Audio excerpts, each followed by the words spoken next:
nachman.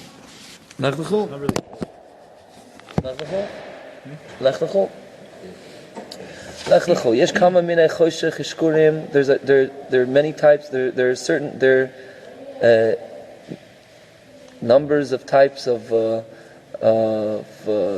darkness and lies and imshachim ya'oretz mamadinish nisgadalbo that are drawn out, that come from the land and the country that the person grew up in. Because even though that in every land and in every place there's for sure much good, which is the mechina of truth, but the shell, but the peel is always before the fruit. And this against this, and one thing opposite the good, opposite the bad, Hashem created. In other words, if there's such good fruit, so there's going to be such a big klipa around it. Right? Even though there's for sure good there, there's truth there, but there's also going to be bad there. That's the way I understand it. That zelum was it. Therefore, there is in every place numbers of types of different types of many types of numbers of types of darkness that darken the truth. In every place according to its bechina. So just like in every place, there's also there's the klipo in front of the truth. There's different types of darknesses. Also, according to how much truth is there, so too there is negativity there. So too, there's different darkness and lies that's stuck to the person from the side of his being born, from where he was born, from who he's born to. Like he says in Tehillim, that in sin I was fashioned, I was formed in warmth. My mom was in warmth to sin. I was created. Just also from where he was born, being born, there's also shtusim, stupidities and shkarim and lies that's nidbuk, that's cleaved and stuck to a person from the side of his family. Like they hold themselves for being big how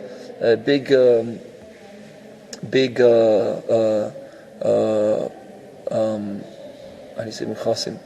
Like the grandfathers were this and that. Their grandsons after son of this guy, of that guy. What's the mechasim in and heritage? Like they have their heritage. Like they have a great heritage.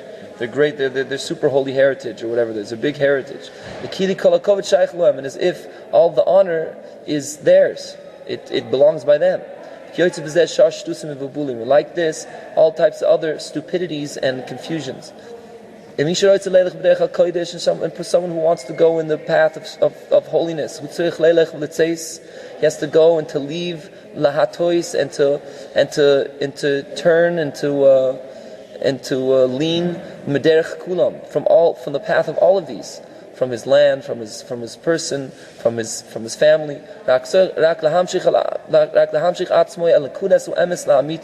Only to draw himself to the point of truth of the truth.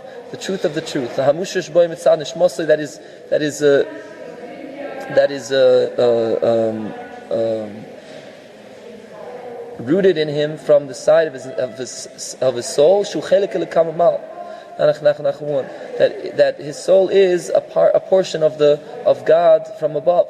Shu etzem emes. Is truth itself. Which is the truth itself.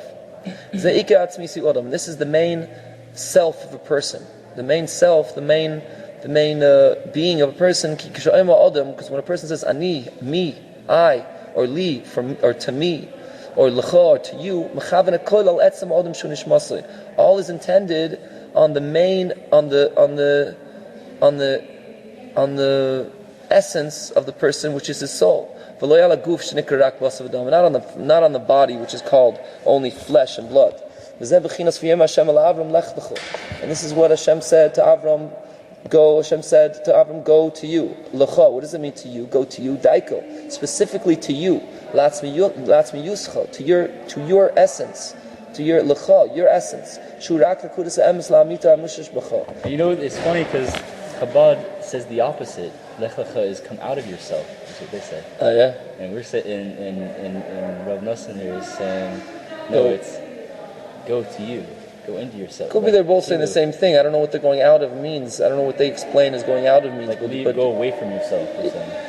Saying go away from your body, out of yourself. That's the ego.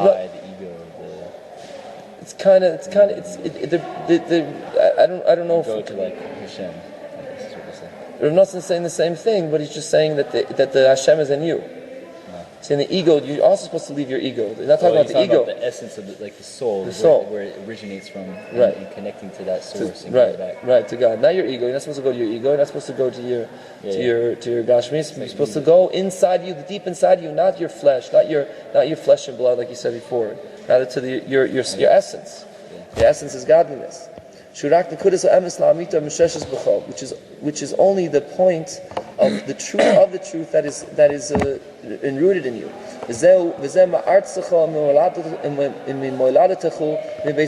From your land and from the place you were born, from your birthplace and from the household of your father. Because the person has to clear out. Shichmoy has to clear his or to turn his shoulder lahatois and to lean legamre mikol hashkorim and to lean and like turn from legamre completely mikol hashkorim vavibulim and achazim boy from all the lies and all the confusions that are grasped in him. Mitzad Aretz from the land that he came from, Shizgadabo that he grew up in, or Mitzad Lodo from the side of his being born, or Mitzad Mishpacha from his family.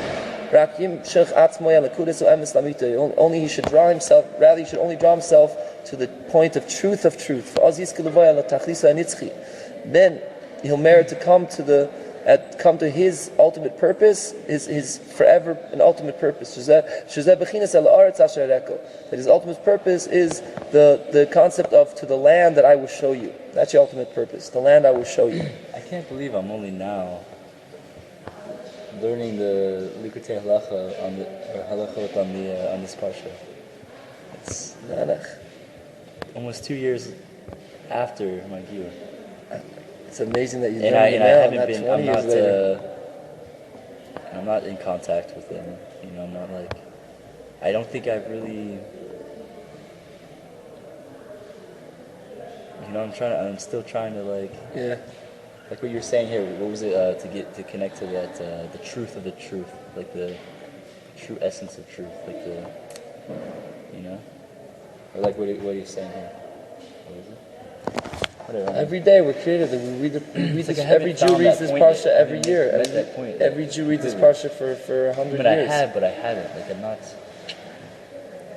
That's why we're reading this parsha again this year. We're going to read it again next year. We're going to read it again next year. Because we all go up more and more and more. Yeah. To finish, we're always going up levels. Always, every day we're being created. Every day we're making gior. Every day we become Jews. Every day. Yeah. All of us, every day we created, bezH halvai, 2 years later, Hashem, 25 years later saying the same thing, Yeah. Really. Hashem. Some people never learn the lek'H halachos. Lek'H, bezH. This is lek'H, go to you, lecha daika, specifically to you. Shekol hiluchacha, inisiascha, all of your goings and all of your travels.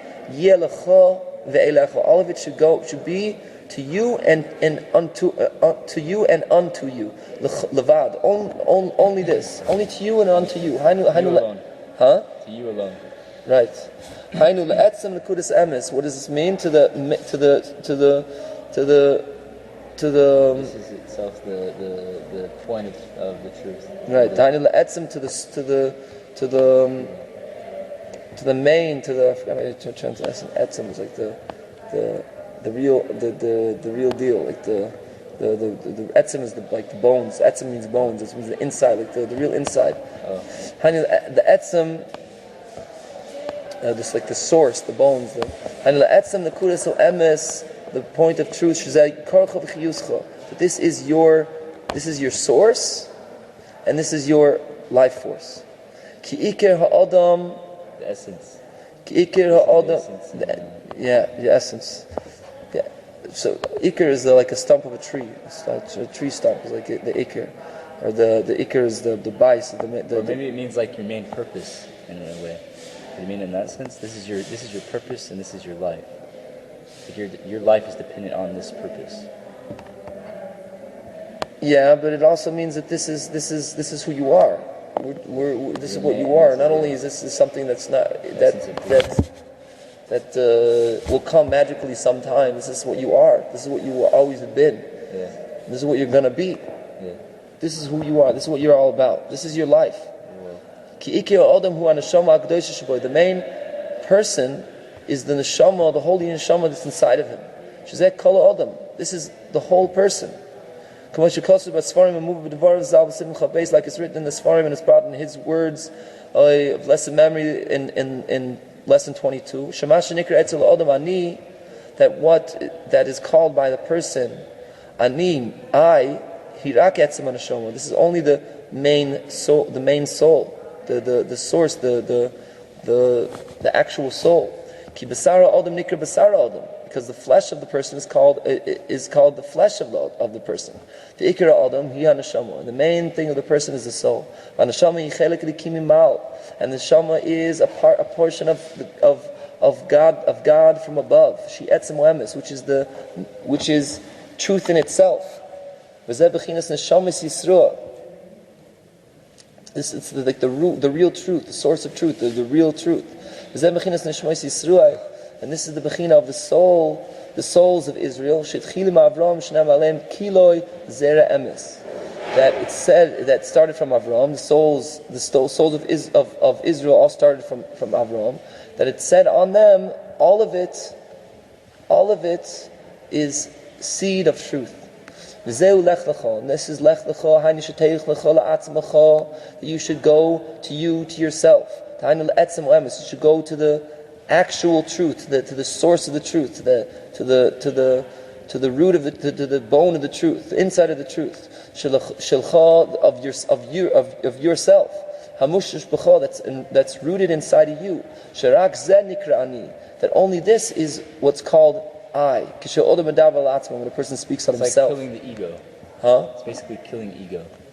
It's killing the ego. Why? It's saying go away from it. Go to it. Lek'H, go to it. No, but lecha. But what I just got from what you just said was lecha, go inside yourself, and earlier that meant to go to the real essence of who you are. Right. And that is, you are really the neshama, right? Right. But are they saying that that's ani? Ani is the neshama? Yeah. Oh, I thought it was ego. I thought ani is ego. No, ani means the. So ego is like the flesh, right? It's or what is it? He's not speaking about ego. Yeah, he's not speaking of ego. But what is ego? That's a good That's question. the yh'sh, or what is it? Yeah, maybe you'll talk about it, but the Pashas ego is the flesh, the flesh and the blood. I, me, The flesh and the flesh and the blood.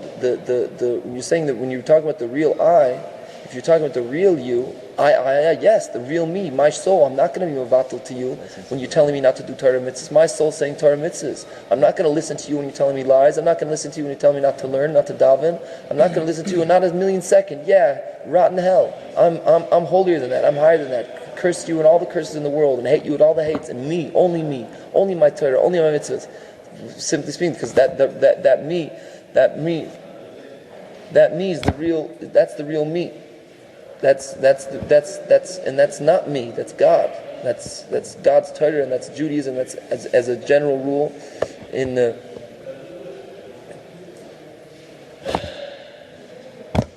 That's me in truth, and that's ego. Ego is a pshat when you're separating yourself. When you're saying this I guess we're getting turned around, yeah. When you're saying this I, so usually you're saying me, not you. You're saying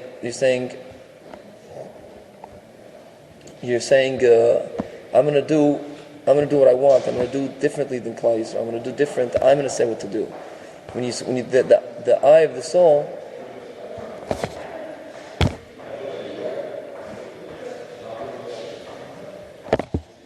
Inside. The eye of the soul.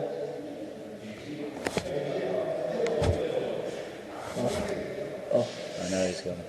The eye of the soul is the eye of the soul is not something separate. It's the exact opposite. I'm not saying anything. God's telling me to do torah. God's telling me to do mitzvahs. God's saying that I have to fight for this. I have to stand up for this, and at the same time, for other things, I have to annul myself to. He's running the show. Nanach.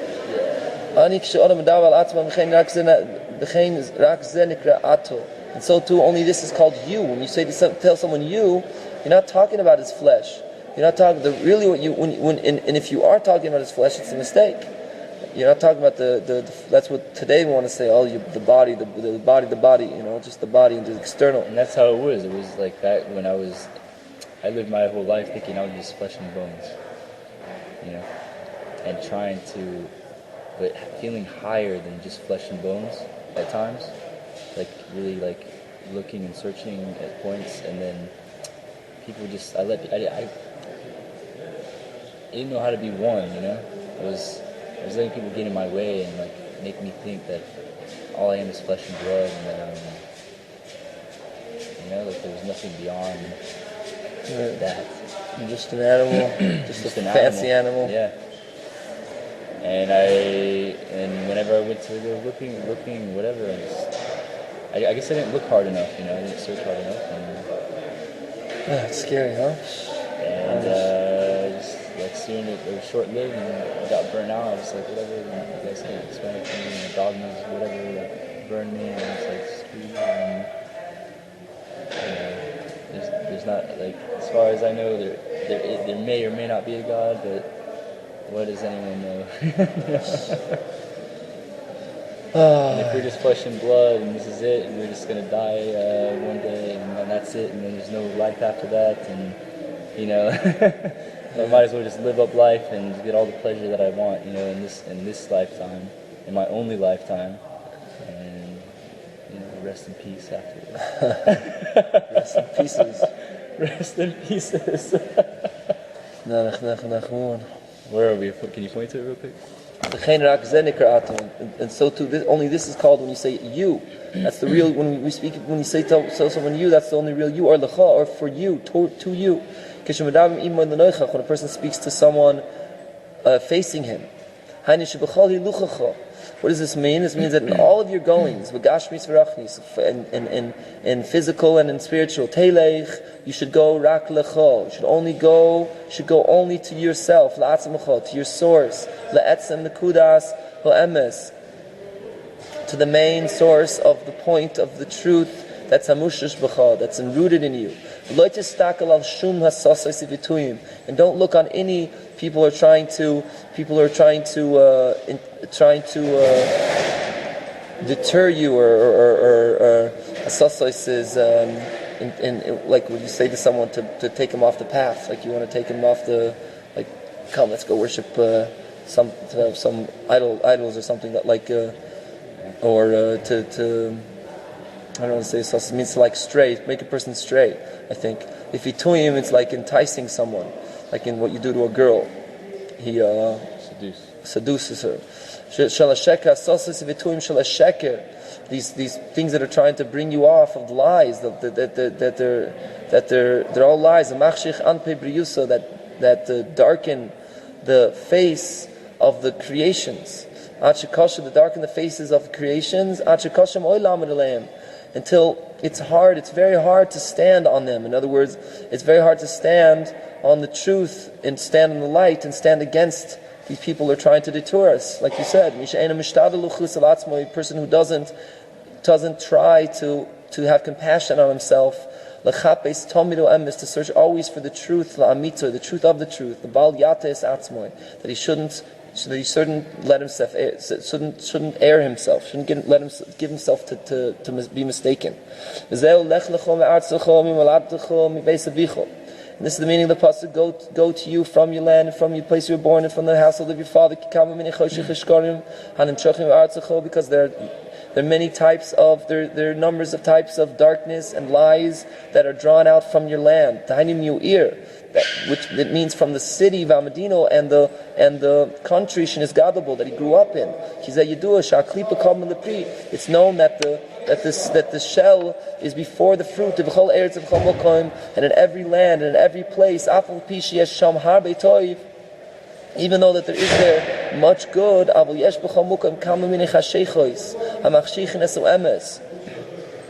but even though there's good there, but there's in every place numbers of types of darknesses that darken the truth.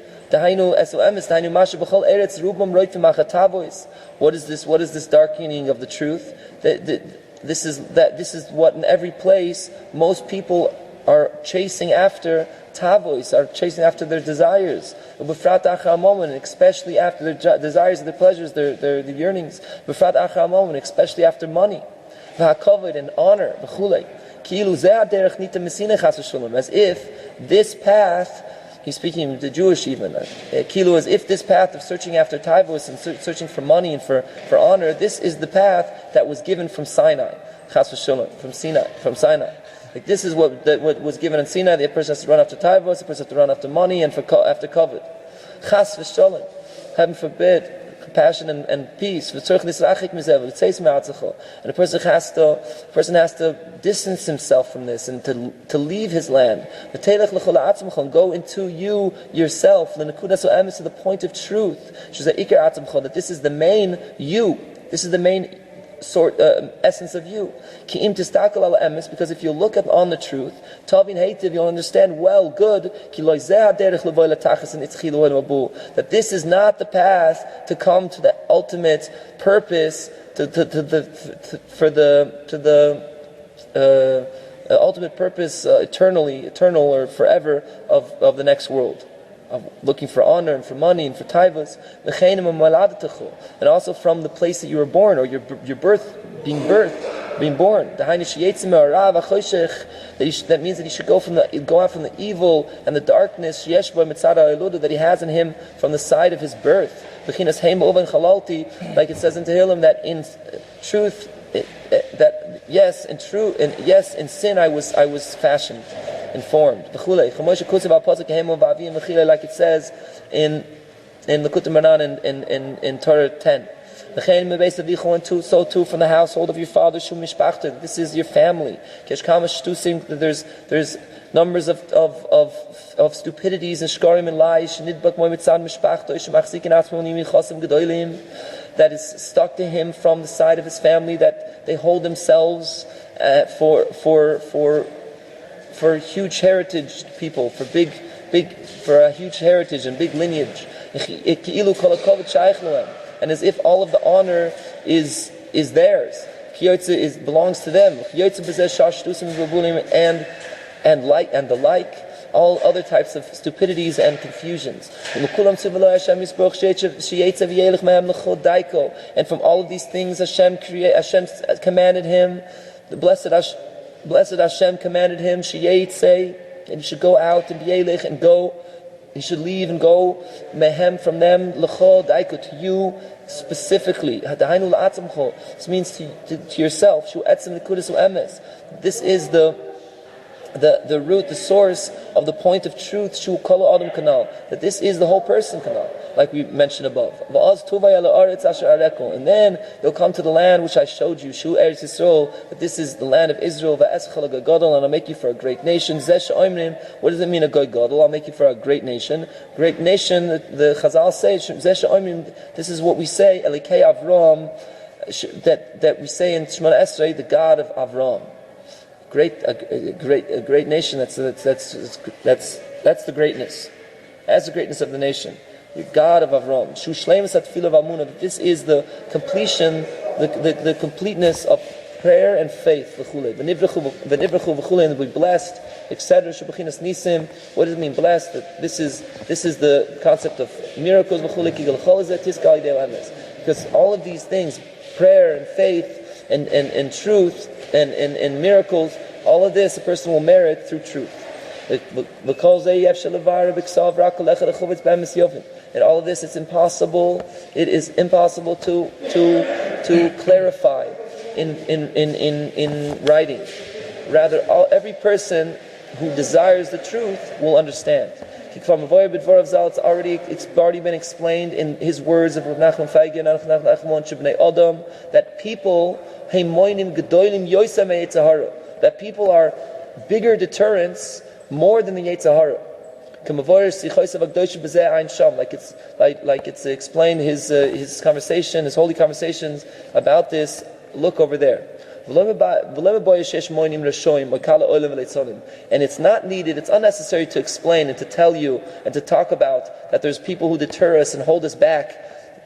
What type of people? The wicked people or the light people of the world, and other people who are, they're not focused. People are just like, lightheads, and mockers, and clowns. Huh? And wrapped in gashmius. And steeped in shekel and nanach. I'm just going for translation over here. Big freaking figurative dark egg roll, black egg roll. Here he says the words light, the light of the world, the light, not heavy, the lights of the world, and the mockers, hamoinim, that hold back, that keep a person away, deter a person, and to hold a person back with their words from the truth. Afghan, but we're not speaking about these big egg rolls. Afghan yireh Hashem. Afghan yireh Hashem yicholim the form of the vabelis odom. But even also, the fear, people who have fear of Hashem can also occasionally confuse a person with their advice. She'ena toiva, that's not good. The fun of the fidarko, that's not good in front of this person according to his path. Yeah, the person has fear, and the person has fear of heaven, and he's trying to give a person advice, but it's not good for this person according to what this person needs. Yh'sh and there is in this many types. There's in this numerous types of bechinos, of levels and points without number, without measurement. And therefore the person who desires truth, and therefore a person who desires truth has to always beware, to draw himself always to the source, to the main, to the inner, to the real deal, the inner point of truth of himself. According to what he needs in truth. That this means go to you, to yourself specifically, to yourself, to the source, to the main point of truth that is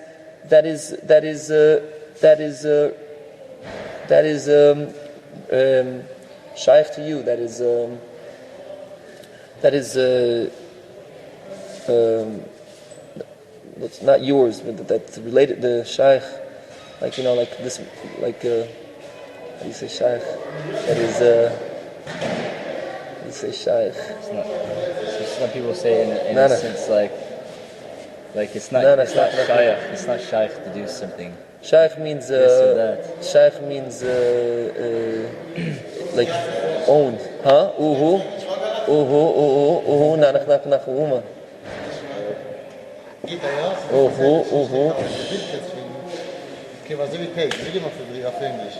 Wilk ist so wie Camp, that's it. Kann auch noch. Dann macht das ein bisschen Bräut, ein bisschen mehr Baguette. Mit Titan ist ja jung, נכון? זאת השאלה. אני רוצה שתגיד לו, תגיד לו, הוא רוצה שאני צריך לתת לו מכתב.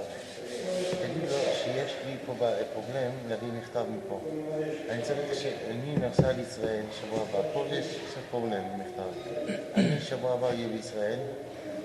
אני אביא לו מכתב מכל ברסלב, מהרבנים שלי. אז אני התקשרתי לארץ. אני חשבתי פה, אבל אני עושה לי בעל וזה מגמח פרובלם. Die ganze Politik, weißt du, ich kann nicht Politik, in Amerika nicht draußen. Ich kann nicht lernen. Das heißt, ich habe weggelaufen. Du weißt, ich habe gemacht, die Roga lachen das und kein Mixer ausgelernt. Ich kann nicht kein Mixer. Sie tut da Baker, die ganze Politik eine sucht am Game von mir. Eine ganze Sache. Das ist alles nicht in der Hand. Kann ich gut, ich alles mit in der Hand. Wenn die andere Moizim mit der Bildkiste, alles von der Hand, knäht er noch. Viel seforim, ich weiß da gut. Schma, drei Masken, zusammen noch Masken. So liebe das nach Telefon fahren Futter raus, ich kann sehen, wie ich kann schicken normal mit der Fax, alles normal. Weil ich mit Land, oder der Grundstück der Vormontig. Verstehst? Sie können schicken oder sind die. Verstehst? Ich kann schicken, wer ich finde es wahrscheinlich. Ich steige in normal, das 30 ausgelernt, ich auch nicht. Weiß, ich muss sagen, Politik, da wird man nicht machen. Wie viel Fitzler? Da wird man rausnehmen. Du kannst dich vorstellen. gibt eine Sache, das ist so verlangt. Ich habe nicht ich bin nicht gesungen, ich mache das schon mal egal, was jetzt aber nicht, verstehst? Aber die gibt es zu verstehen, weil ihr gerade jeden Tag bliffen wird. In der Gemeinde, das 30 Jahre so ich kann am moeilijke Respekt für ihn. So wissen wir, weil will läuft genug, aber ich freiwillig bin. Aber ich kann nicht, wenn er nachher verrassen in Odessa, dann bin ich für mich Vater, das kleine Holiest und die holiest, wie das gerade, wenn man kommt, was ich kann, das mir das tun. Bis die Leute daran, dass Sache in der Gang, diese Geduld sagt. Aber hat die letzte Schritt, weil will nur kitzen. Das ist keiner. Hier ist aber zu vergessen, mit dem, ja. אחרי פינוע, הוא יסביר לך מה שדיברתי, בסדר? בסדר? אבל שתגס יש. זהו. אוקיי? זה גם לטוב. הוא יסביר לך מה, אני אמרתי לו שיסביר לך טוב, מה קורה, למה עד עכשיו לא הגיעו פתק. אני מאוד מאוד שמח שאתה איתי שותף. מאוד מאוד. אבל הוא יסביר לך אחר כך. בכל סימון שתגס. אשריך. הטלפונים, אתה לא הולך בלי של טלפונים, טלפונים בשביליים. הכל לפני שאתה הולך. טלפון, כתובת, אימייל. בסדר? תודה רבה. אתה לא לשכוח, כן? לא מפגר. אוקיי. טלפון, לא בין... טוב, נפגש שאתה קלפו את המקרה. תזכרו מצטער. בסדר, יום. להתראות. עוד מעט. לפני אני נוסע, אנחנו... I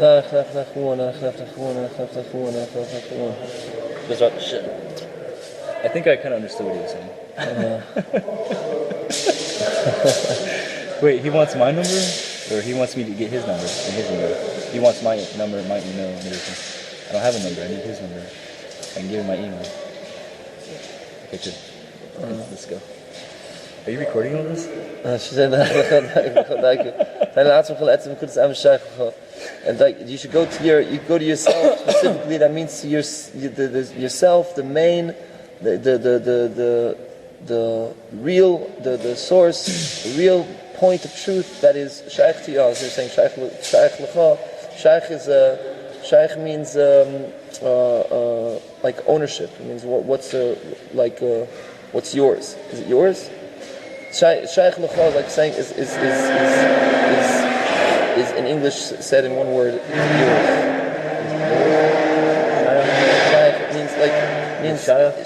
Shaykh in that term when you say is it shaykh means is it possible? When you're saying it in the Hebrew like that, it means it's a shaykh, meaning is it so people say does it it's not shaykh, it means it's not possible, it's not like it's not permitted. It means it's not.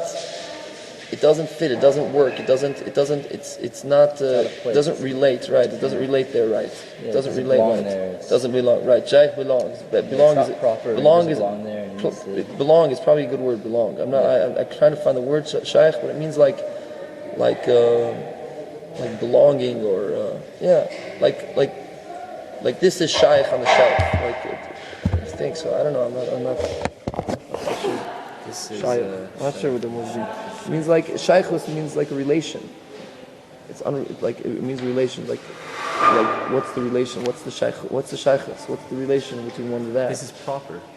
What's the relation to one and that? How do you relate? Like it's all related to me. It's all fits by me. It's all shaykh. It all like it relates to me well. That's where it should be. But it doesn't mean proper. It sounds proper, like. Proper is a different word. Shaykh it means relation. Shaykh means is like a family word. Proper can also be like a relation. Like it's proper in that place because it's related, like because of its relation to the things around. Proper is a different word. Shaykh means something different than proper. It means the shaykh is that that you have one thing to the other? Does it?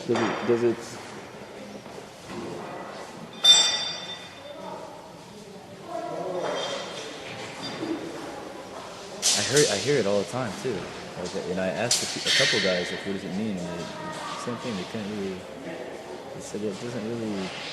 In English, it's like. It means like relates well. It means relates. It means it fit. Like you say proper in the place, but it means goes together. Yeah, matches, but not matches in the sense, not matches, but works together. Like when you say this is all shaykh to me, you're saying this is all. What you're simply saying is this is all mine, but you're not necessarily saying something's yours when you're saying you're shaykh to me. You're saying like I'm the one who's like connected to it. I'm the one who's related to it. I'm the one who's like. So where is it in the sentence? Where are we going?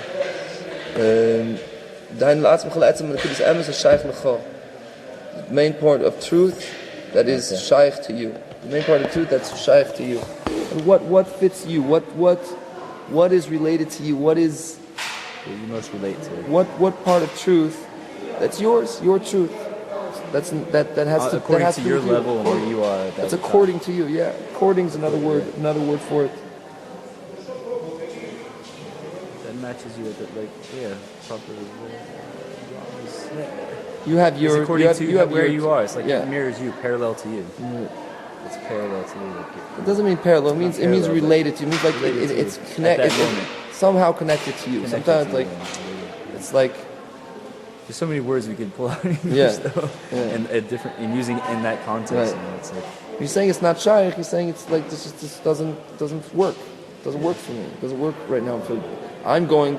Let's go to the right, and you're saying, and I'm going to the left. It just doesn't work. It's not shaykh for me to go to the right now. Because I'm going left. I'm not there right now. So this way is shaykh for me. Right. And this way.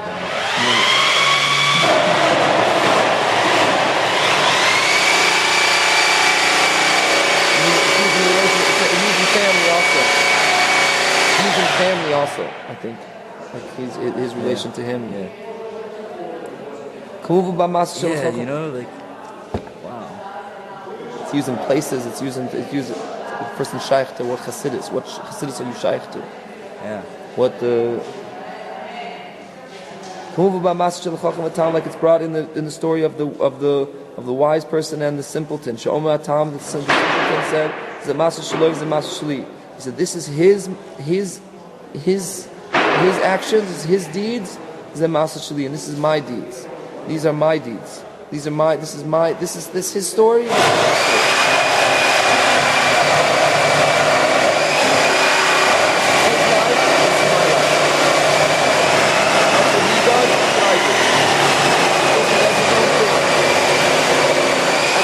This is what I do. You in the jail, process.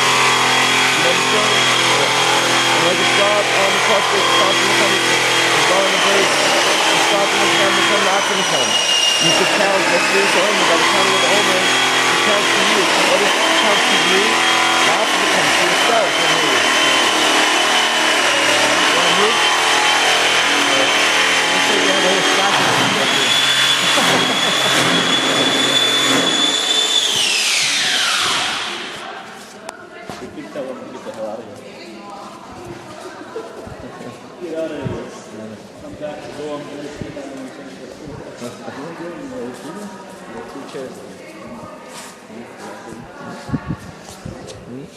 Inside there? Yeah. Oh, in the phone?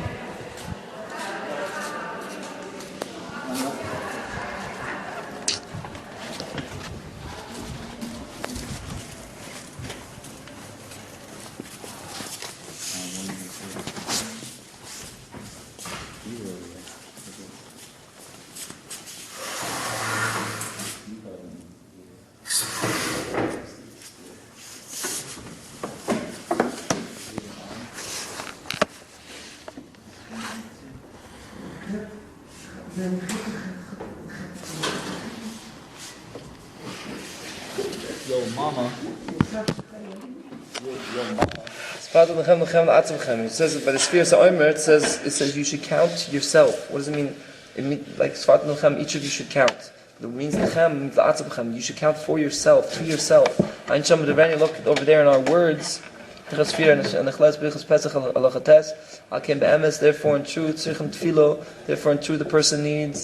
the person needs prayer and sicha and conversation harbe very much to speak the speech and truth until he'll always be able to draw himself to the truth, the truth of the truth. When you merit to all of the above. Speak in truth. Lech go to you from your land, from the place that you're born, from where you were born, and from the household of your father to the land that I will show you. Because the main repentance, a person has to go out from all the places that he strayed there, and to return to the source that he was chopped from, that he was carved out from, that he was cut from. That his soul was cut from. Because every person of Israel, the source of his soul, is high, very, very much like it's brought.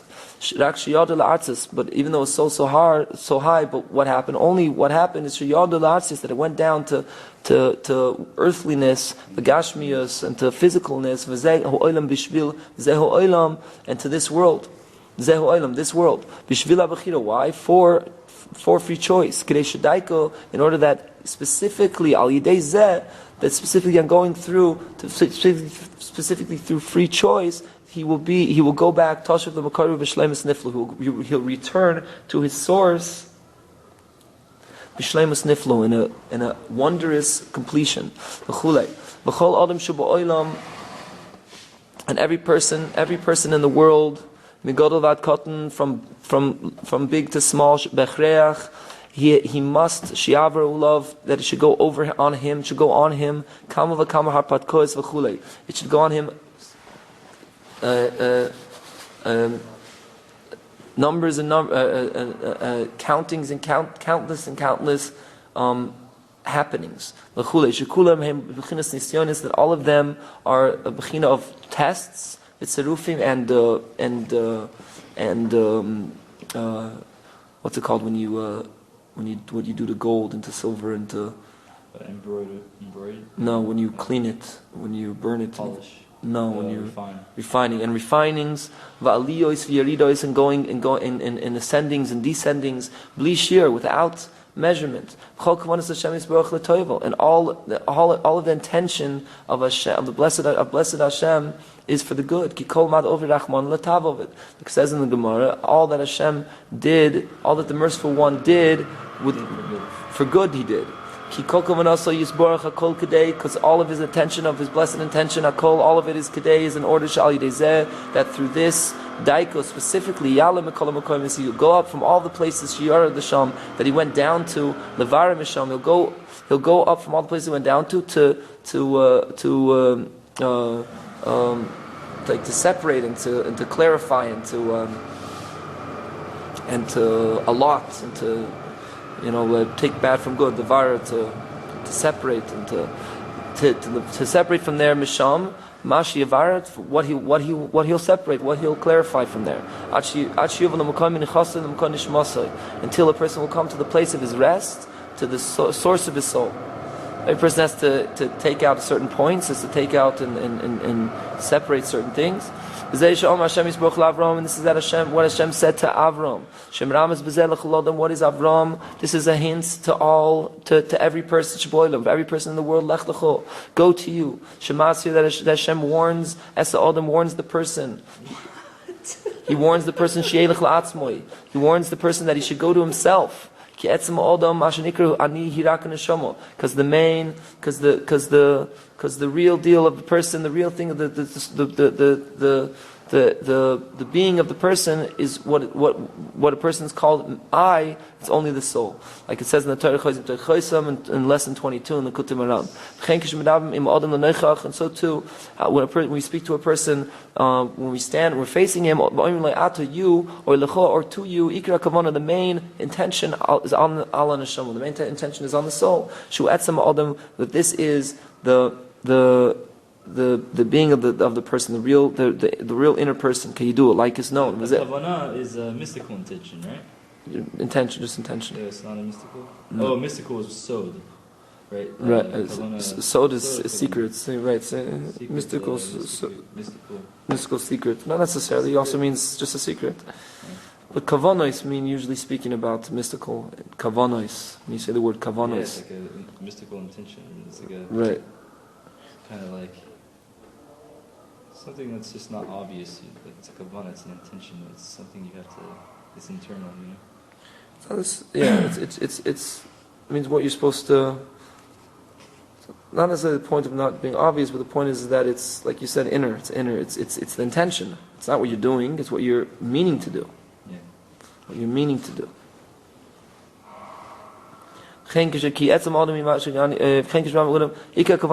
main intention is on the soul, like is known, that this is the main person. This is that the Torah warns the person, go to you, that you should go to you to yourself. This is the source of your soul. All of your walkings, all of your goings, and all of your travels, all of your pathways. In this world, and all of them have in mind, intend that to go in them to yourself.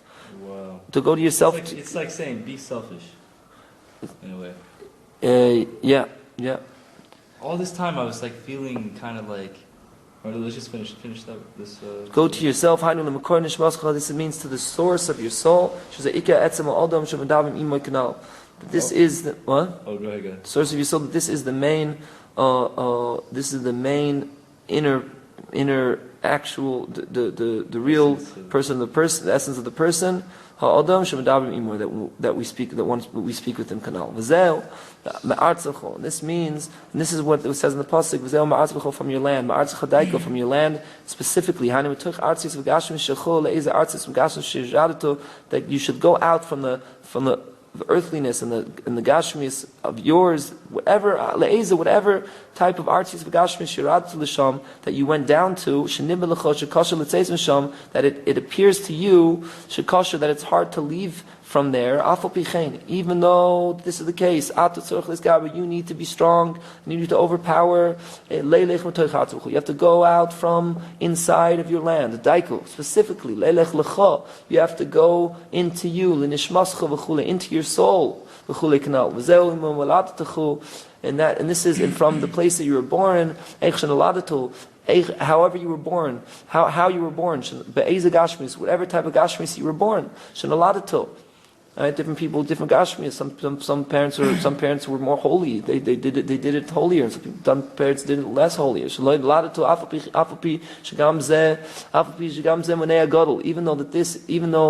That also this is a big deterrent of how a person was created. In truth, in sin I was fashioned, etc. Even though this is the case, you are obligated. You are obligated. You must go from the way you were born, daiko specifically, lecha to go into you, to your soul, daiko canal. From the household of your father, shema mishpacha, that this is a family, vashchenim, and your neighbors, a kroivav, and your close family, and your neighbors, and your all the people you're close to, and your further family, and Yudov, and all the people you know, shemaguda b'neihem, that you grew up between them. That also from then there are Some. types and types, numbers and numbers, like it's like numerous manias, deterrents for the service of Hashem Yisbarach, blessed Hashem. Shemoni makama drachim, that hold a person back in many. Comma is like how many? Comma yh'sh. Yeah. Many. But many, many, right. But many in the sense of number. It's many in the sense of it's a word of number. Many. There's a word for many. It's arbe. A lot is many. But kama. Yeah, in the sense of many. Yeah, I know. I understand. Like, yeah. Kama means more. It's more. Arbe, kama. Arbe is like a lot. Kama. You're asking number. You're not asking how. You're not asking many. You're asking how much. It could be it's a cent. You're asking how much is it. And then arbe Ma means what? Trees over there. Arbe, right. Arbe at the same shop. Right. Ma is what? What? Ma. But you're saying kama. You're like what? You're saying like this is like what? Kind of. That's kind of what the word means. Yeah. Like what? Like there's likes and likes of what's. All types of what's. All types of the different numbers and numbers of different things. All types of things that hold a person back. Shemonim Muhammad Drachim that hold a person back in types of hold a person back in all types of ways, all types of paths. That there's all types of things that hold a person back from serving Hashem from the people that he grew up around. The form of Bagashmi is sometimes in physicality. The form of Malidei is for Isayim. Sometimes they say like, well, listen, money wise, food wise, sleep wise, you can't sleep here like this. You can't you're gonna wake up time, whatever. The phone. Sometimes like they say, sometimes through their minds is for their knowledge is for Isayim and their opinions and the way they the way they see it. That are opposite from the truth. From all of them you have to go out and to leave and to go to you, to your soul, like we said before, canal. Because you have to believe that for sure that for sure Hashem doesn't come with complaints or with trickery. The trunia is I don't really know what it means, but it's used. It means the way that the general meaning I understand from it. It means like Hashem's not trying to he's not coming with like I don't know. I kind of felt like it maybe comes from the word tyranny. Like maybe tyranny comes from trunia. Which word do you want? Here. Trunia. Trunia is like I thought maybe tyranny comes from it, but it means it's talking about over there that Hashem gives mitzvahs for a person, and then afterwards, if they can't do it, so then it gives them like a hard mitzvah. Speaking about over there, about even goyim in the time of Mashiach, I think that he's going to give them like a hard mitzvah, and they're saying like why is he giving such a hard mitzvah if they're not going to do it? And he's saying that Hashem doesn't give a person something a person can't do. In other words, he doesn't act with his people like give them something, and then they fall, and they're like, hey, you fell, why did you fall? When really, like, what do you want from me? I couldn't overcome it, or even if I could, barely overcome it. So Hashem doesn't do like that. Hashem doesn't come on a person with overburdens. He doesn't come with overburdens or with like oppression or with like demands that are not relative.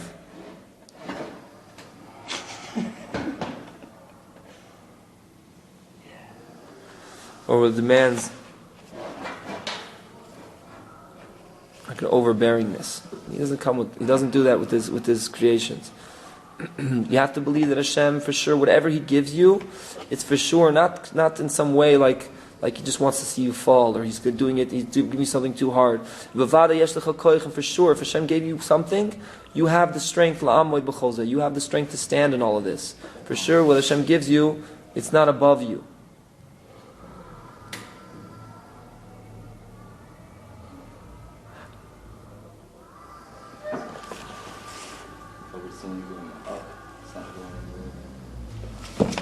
Did you just flick the switch? Yeah. Then you just turn it off? No, I turned it on.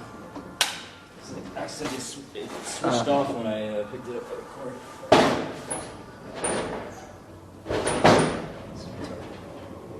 I just want my feet to be warm.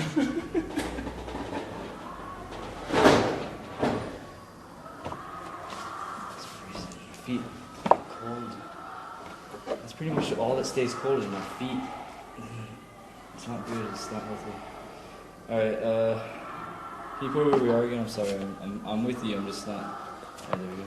And for sure, a person has the strength to stand in everything. A person has the strength. Hashem, whatever Hashem gives you, He doesn't give it to you because He's eternal, or I don't know what that, or Tarunya. He doesn't come. He's not coming with some trickery or some overbearing or some. He wants to see you fall. Anything He's giving you is something you can stand on. That's not how Hashem comes to a person. He gives you something that you can't hold, can't bear. Yeah. According to what you can bear. Right. Like even though you deserve much more, like suffering, and we all deserve more. If we were paid to our face what we deserved, we would. Well, here he's talking about tests. He's not talking about punishment. He's talking about tests, and when we're growing around, we grow up around people, and what they do to us, what they tell us, and how they influence us. So maybe it's too hard to overcome because we're around all these people and they're telling us, listen, if you're going to be a breastfever, you can't sleep here. We're not going to give you food. It's not okay that you're an idol worshiper if you're a breastfever. And they're telling you all types of things. They're telling whatever it is. They're telling you all types of things. They're saying, why don't you just be a regular Jew? Why don't you just be normal? Why don't you this? And they tell all types of things that it seems impossible. That happened to me too. When I started becoming more like when I was starting to starting to do weird things to. Whatever, it was something weird. It's nothing. I wasn't brought up in like. The way I was going, it was like taboo, to everyone around me, and I was becoming indifferent to all of them, and it shouldn't pull me away from them. And yeah, this is amazing. I have to read this over and over and over again. This is like it's like Hashem said, here, this is your, just gave me, I don't know, I haven't even wrapped my mind around it. I didn't even sleep yet. I haven't slept for the past 35 hours or something. Wow. Or no, 30 hours. God, I don't know if I'm going to go to sleep, man. I just had ordo over ordo, just highs and... Yeah, no. Sleeping in the Tzion. Oh my goodness. For sure, you have strength to stand in them. Like Rav Nachman says that in lesson 46, in the second volume, that a person Hashem Yisbarach doesn't bless Hashem, the Holy One, blessed be He, does not send to a person. Does not send to a person deterrence and thing that hold a person back, that he cannot stand by them, stand up in them. And this is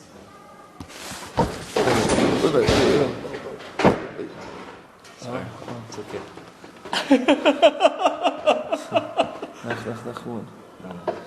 Person doesn't. I almost trapped my foot. No, I did, but I almost. Hashem doesn't send things to a person that he can't stand up in.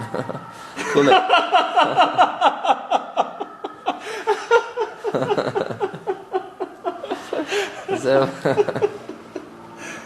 okay. Nanach. That was the words I was reading.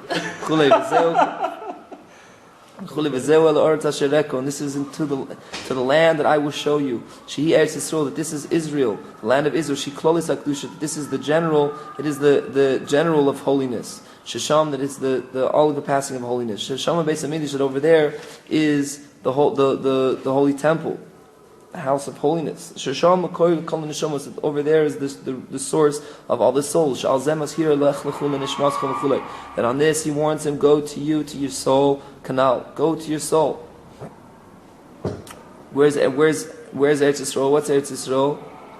bezH Mikdash. What's the bezH Mikdash? The root of all the souls. And that's what Hashem's telling Avraham Avinu. Go to the land I will show you. Go to your soul. That's what Eretz Yisrael is. Yeah. Go to Eretz Yisrael. That's where one receives the neshama, right? Is there some kind of some writing about that, right? Receiving a soul in Eretz Yisrael. Sounds good. So Rashi, and this is what Rashi explains. Rashi explains that he didn't reveal to him the land immediately. Why not? In order to make it precious and desired in his eyes. to make him, he doesn't know what it is, so he's gonna, he wants it. But says Lo, and to give him reward, I'll call to give him reward for every word that he said. If you would tell him how great it was, so then, already afterwards, every word that Hashem would say wouldn't be.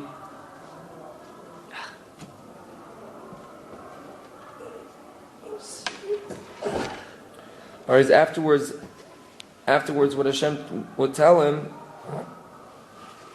he wouldn't get merit for each thing, because I already know how great the thing is, and now he's doing everything for this great thing, but now he doesn't know how great it is, so Hashem gives him, but he still does it, so Hashem now gives him reward for every speech, everything that he commanded him. This is the main test of every person. What Hashem Yisbrach does not show a person miyad immediately based on nisayon in the time of the test. If it doesn't show him in the time of the test what he'll merit if he'll stand in this test and in this refinement. Because for sure, if every person would see in this world everything that he will merit when he'll break his desires and his bad traits, for sure he would not have a test whatsoever. Because who's a fool? Because who's foolish and stupid? That would throw away pleasantness, eternal pleasantness, like this. Is high fortified lights, like this. For a stupidity of this, for one light minute, for one small minute like this, but the main test is it's because the person doesn't see what he's going to get. Therefore, since he doesn't see what he's going to get, he has to strengthen himself. He has to be very, very strong. And this is the bechina of the land I will show you. That Hashem Yisbrach doesn't show the person the land of life, which is the next world. Shesham, that there is pleasantness in his right hand forever. That this is the ultimate purpose, the good ultimate purpose of a person, anitzchi forever. That through this is all of his test. And a person will be mighty and strong, and he'll and strengthen himself to do what he needs to be mighty, and he'll chase after the tachas and he'll chase after the true purpose, the true end point. He'll receive merits, he'll receive reward on every word and every commandment that he spoke, that he spoke and he asked before.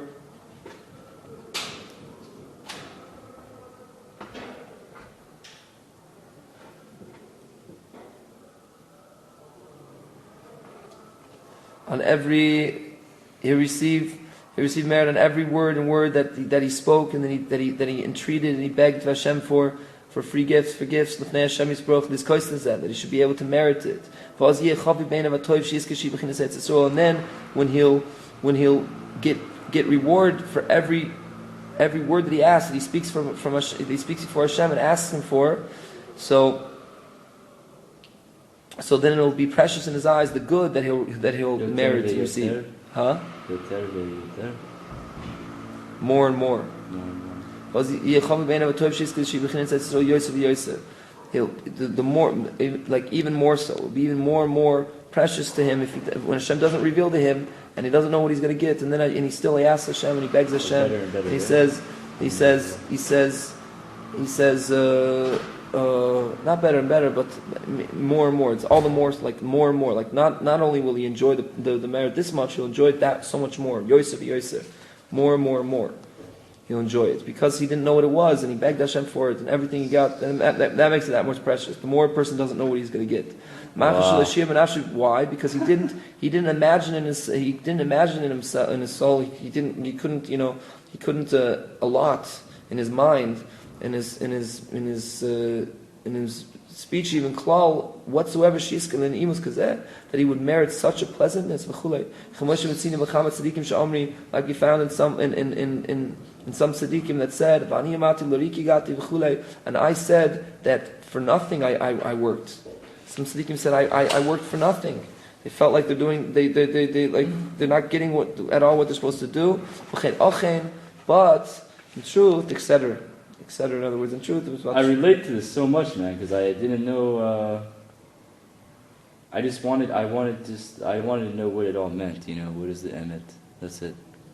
And I was not expecting anything like this at all.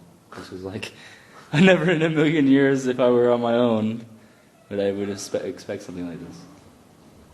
It's amazing, and the joy that I'm deriving from it, that I get from it. I look back and reflect. I'm like, every once in a while, to encourage myself, and it uplifts me. It keeps me going, keeps me burning, keeps me going on this day. What what how Hashem led me to Torah and to the Jewish people and to the miracles that happened and stuff, and just how the way He presented it and showed me, and the lights that He gave me, the big lights, like huge lights and signs, and and made it irrefutable, and showed me that His hand is in it, in all of it, in creation, everything, He has no limit. It's amazing. And then, but we as human beings, we as time goes by, I got that light. And then whatever, it kind of is concealed, a lot of times, and I begin to forget about it. And I get into this dark place, and I'm like, I have to remind myself of that light, And then when I remind myself of that light, and I'm reflecting, or if I tell someone about it, share it with someone, it just it reignites me, it makes me I start. It's like I'm carrying back where I left off, And then going higher, and increasing higher and higher, and then they have it's the whole Eureka, the running and returning, and the ascension and descension, ascending and descending. But then there's more lights, Then there's more, It just keeps going, like this. In 1 month is going to be my 2nd year anniversary. Last year, around 2-3 weeks before my 1st year anniversary, it was after Parshas lek'H. Oh, so it was a month then. So, or 3-4 weeks. That's when I found out about the whole thing that I shared about, the covenant that Hashem revealed in Kislev, and the rainbow, and also He showed Avraham through the clouds, and those things just blew me away. Those two things blew my mind, and now this is even just a more exaggerated level, and it's coming from a few days ago or whatever. I think after I was talking to you about the story, and I just got on fire again, and a number of other things before and I guess after that or whatever. But it was a real just booster, and then I don't know. And this is now I'm for the first time seeing that there's a. I wonder why I didn't think to whatever. It's all in its place in its time, but it's Hashem's giving me this gift. Now I have lek'H on lech. We're reading it right now, and it's just blowing my mind even more because it's everything you're reading, and it's all related to that. It's all related to the, and also you're relating. All of us are. All of us are relating to this. This is for us. It's for Am Yisrael. It's for. I heard from a certain person in Breslov. He said he was a mashgiach in yeshiva, or no, he was something in yeshiva. I don't know what he was exactly, but he Bachman talked to him in yeshiva. Yeah. And I don't think he was a mashgiach. He wasn't a mashgiach. It was someone people. He was the guy people would go talk to, and he said he would. He said it wasn't Breslov or whatever, but. He would tell the bacher to open up lek'H halachas and learn into wherever he wanted. And so wherever the bacher would open up, every time he said, I don't know if you really hold behind is every time or whatever, but the way he said it, the way I remember I read it, every time this bacher Exactly what he needed was in the lek'H Lach. And he said, enough safer in the world that every time you open, everywhere you open it, that's exactly what you need. Yeah. Amazing. A big chizuk for the lek'H Lach. Yeah. It's infinite. It's like it's. This is some big stuff, man. To the land that I will show you. Rashi explains, he didn't reveal to him the land immediately in order to make it precious and desirable and wanted in his eyes, and to give him I don't understand exactly what Rashi meant to give him. The way I understood it before was that Hashem wanted to make it precious in his eyes, and also now that he doesn't know what's going to be, he wants to repay him, to give him reward that he doesn't know what's going to be. Now he's doing every dibur, every word that God's commanding him. He's doing it, even though he doesn't know how great he's going to receive. So therefore, he gets more reward. But I just want to say that before, Nassim says on every word and word. He explains it not on every word that Hashem said, but he's going to give him more reward on every word that Avram asked for now, because Avram doesn't know what he's going to get. So now every word that Avram is going to ask for from Hashem, he's going to ask for it to daven to Hashem. So Hashem is going to reward him for every prayer that he asks for. They're going to give him that much reward. He doesn't know what's going to go on. So he's like, Hashem, help me, and show me, and guide me. So now Hashem's going to give him. If he knew already, he wouldn't have to daven. But now since he doesn't know, he has to daven and ask for it. But I think maybe it does mean that to give him reward for every word. Kind of what Rav explained before, that since a person doesn't know what it's going to be, so he gets reward. Like I was saying Hashem, I was like God, I was like, Father, please. I was like, send me Yisrael. And I prayed that for quite a while, this period of time when I was living with the Iranians. And I was like saying, like, send me your salvation, save me from this place where I am, out of this, this,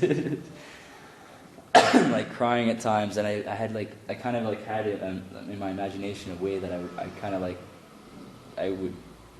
I could see it playing out, or expected it. It could Hashem's going to send Yisrael to me. It's going to be these people, and it's going to be revealed to me that these are the people, and they're going to take me away, sweep me off my feet, and live happily ever after, Yeah. And instead, I already told you the story. He sent a man named Yisrael, and I said, "Send me your loyal, faithful servant." And I wasn't expecting it, just like out of nowhere, and it was the most beautiful thing, and like how it was all related, and I found out my eyes were only open to it until like a month and a half later or 2 months later, after it was done, and I was getting more connected with Jewry and stuff, and then I was like, wait a minute, what? I was like, nanach, who's there? Hello, we fly. He was a servant of Hashem, you said? He felt he was a servant of Hashem, yeah? Oh, he was? Yeah? No, I was saying, send me Yisrael, your loyal, faithful servant, so that I will know how to keep the Torah, the written Torah. And he was like your and loyal, faithful servant? He was the first Orthodox Jew that I really gave me the time, he invited me for Shabbos. He's the one, he told me how to keep certain mitzvot and how to bring in Shabbat, and during Shabbat, he was telling me certain mitzvot and stuff, because I had lots of questions. And then I was like, well, how do you know? I want to know the origin, what's going on. He's like, look, we got the Torah from our Sinai, and it was passed down from Moshe all the way down to the men of the Great Assembly, 120 prophets and sages who canonized the nanach and the Shemon Esrei and certain things, and from there it goes on, and he went into the Gemara and such. He just explained it all in detail. I was like, oh yeah. He's like, and you can't have the written Torah without the oral, otherwise the Chazal say you'll be a mistaken person. And he sold me on it. I was looking for the emet, and he gave me the emet, and I saw it, and I was like, oh, well, that's it then. you know. And I went and I tried to order a Tanakh, art scroll Tanakh on the internet, and they sent me a chumash instead. And I was like, what's a chumash? And it was with all this running commentary and stuff. It was amazing. It was exactly what I needed. And then I reordered it. Tanakh doesn't have that much explanation on it. It's good. No, but I wanted to have like the whole thing. It's good. I had let's push the phone. There you go. Yes, from Shemaim. Like the order got screwed up. Also on one of the mountains that I will tell you, when Hashem tells him to go to, he says just one of the mountains. He doesn't say what mountain. He says one of the mountains. And he's also told Yonah, he says you will call to it this calling. He doesn't say what you have to say to it.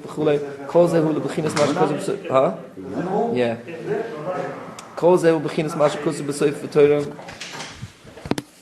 All of this is the bechin of what it says in the end of Torah Yud Beis of the 12th teaching in the second. In the second, the Kutam Aran, Shagam al Gdoyle Atzlikim Oiva Bechina Zois, that also on the big righteous people passes, it goes over this Bechina, Shekodim Kol Torah, that before every Torah, before every, grasping and learning a new Torah, Muchach Lavoy, because the person has to go through the path of these confusions and these uncertainties. That this is the bechina of my heart is surrounded and turned and like kind of drunk. I'm not sure what chacham means, kind of fainting or unsure. Turned like circled. My heart is circled. Like it's written over there in that Torah. This is bechina of what Hashem, blessed Hashem, that Hashem didn't reveal to Avram the land miyad immediately. He didn't reveal to him the land immediately in order that he should have to that he have to search for and ask for that he'd have to ask for the will of God very much. And this is his main test. This is the main test of his and of all the true tzaddikim. That will you search for and ask for through what Hashem wants really well. Like I heard from his holy mouth, that in the time of a test of every person, a person is not in his right mind, in his complete mind, in his regards to the test. He's not in the regards to the test. He's not really all there completely. Because if his mind was complete at that time, he wouldn't have a test at all. Look, God said to do this is a test, and I'm going to get reward for the test, and he would pass it. And all of this is the above mentioned concept that Hashem tested Avram and he didn't reveal to him as the Aretz Miyad, the land, immediately, in order that he should be confounded and uncertain, should be confused and uncertain. Wow.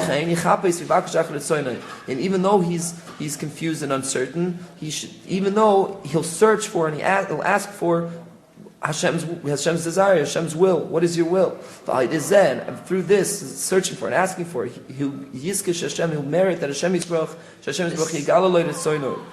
he'll merit that Hashem will reveal to him his desire. This just explained why the letter, like all this is just explaining. You remember I told you I wrote a letter? Did I tell you that? No, it wasn't you. No, it was a while back. I wrote a letter to them, like 5-page, 10-page. It was a 5-page letter. It got taken, and I was going to add another 5-10 pages to it. I didn't know how much. I was going to send it to my grandmother, or my biological grandmother, mother, and brother. Yeah. And I wrote it like a really awesome hazak. Like I let several people read it and tell me what they thought about it. Like the first 5 pages. I mean, they got goosebumps and they said, "Wow, this is like a letter from Rebbe Nosson, like it's like similar, like whoa, it just gives me goosebumps, like his letters, like I hid Torahs inside, like little bits, not a lot, but it was like a personal letter, and also I was like trying to give a perspective, like it was it was like the way I wrote the letter was as if I were writing the letter to the world, not to just them, you know. And then just a touch of personal things that would really like hit home, you know. And that letter got stolen with a notepad that I had and some other things when I was in Bataan.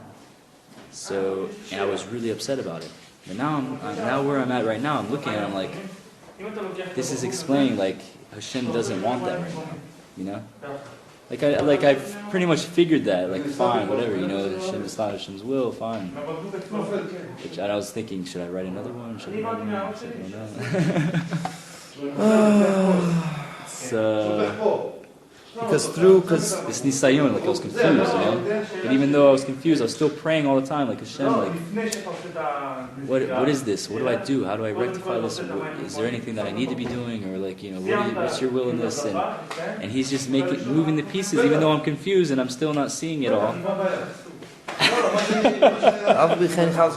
Even though this is the case, he'll search and ask for his desire, Hashem's desire, His will. Through this, specifically, a person will be bezH. Hashem will reveal to him his desire, and he'll make much his reward. Through this, because through this asking for and the searching for, through this asking and searching, he will merit a high ascent, a huge ascent. And so too the Akedah, what's it called? The binding of Yitzchak, Shenebboy, al achad horim, that when Hashem told him to go to the mountain, he said one of the mountains. And also in Yonah, that it says a krale as a kriya, you'll call unto it the calling. Because Yonah, according to his understanding, it wasn't good in his eyes. This messaging, what's the word? Being a messenger to Nineveh. This being a messenger to Nineveh, to go to this town of Nineveh, like our sages say, because he didn't understand the powerful mercy of Hashem Yisborach until where they reach. How can he say Hashem Yisborach? Therefore Hashem gave him a mistake. Hashem not tricked him, but Hashem gave him an error. Hashem kind of means tricked. He like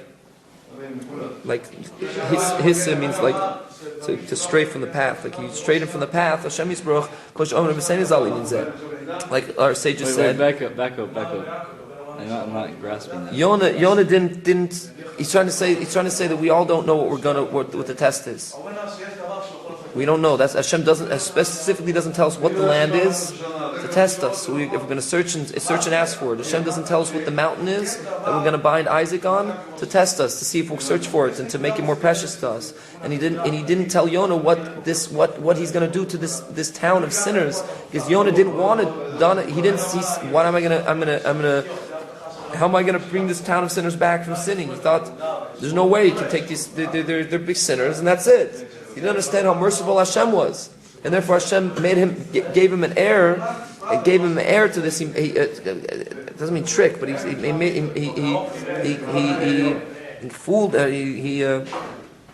He misguided him. Hashem is Baruch, like our sages say, HaKadosh Baruch Hu Maseh, HaKadosh Baruch Hu, Holy One, blessed be He. Like makes stray from the proper path hatzadikim, the righteous people. He makes people stray from the. It doesn't mean makes them stray from the righteous path. It doesn't mean makes them sin. But it means he stray. It doesn't mean stray. It means what's the word? Backslide. No. It means when you're selling something. Like when I'm selling something, right? And I'm telling you that it's. It's like tricked. I want to sell you something, and I say it's the best. It's not the best. What does that mean? Like scam. Like scam. Hashem kind of like you're selling him on it, like selling him on a certain way that isn't actually like right. Hashem putting Hashem, the righteous people. Hashem doesn't give them necessarily to just show them what they're going to do. He even showed them the wrong thing to see if they're going to choose the right thing. Scary thing. Hashem's testing us. Hashem's testing us. Wait, especially the righteous people. So Hashem will tell a righteous person, he'll say, what's it called? Go return these people back from sinning.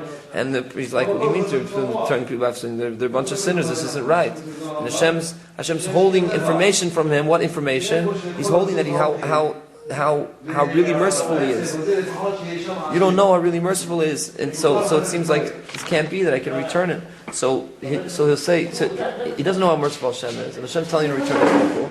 So that means in other words that that's it. I just can't do it. So I'm just going to give up, not go. And that's a mistake. No, Hashem told you to do it. You got to go do it.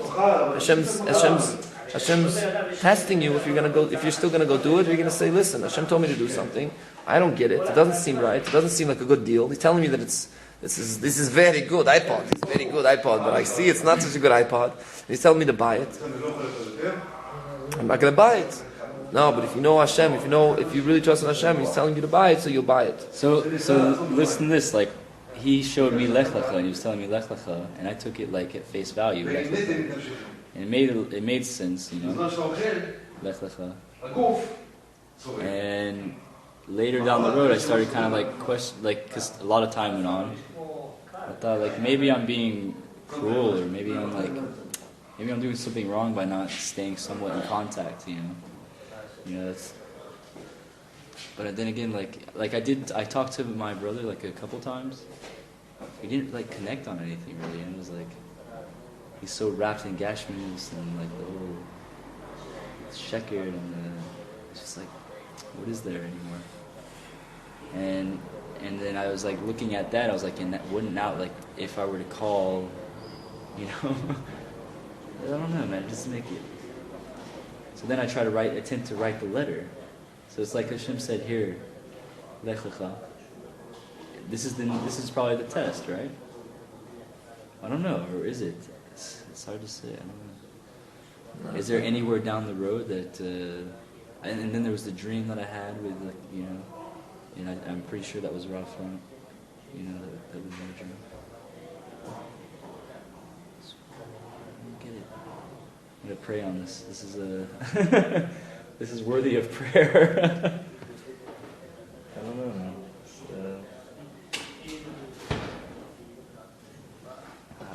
And I'm pretty tired. I can't make these decisions. Right now. And he didn't reveal to him. Hashem didn't reveal to him immediately, right away. In order that he'll search for and look and ask for very much. And through this that he'll search and he'll ask for, through this he'll grasp Hashem's will and the measurement and the midah of his abundant mercy. His abundant mercy. Hashem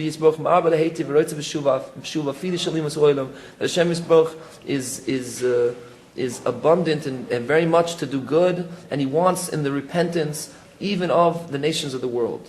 He wants the repentance even of the nations of the world. All the more so of Israel. And therefore, in truth, when Yonah was in the stomach of the fish, he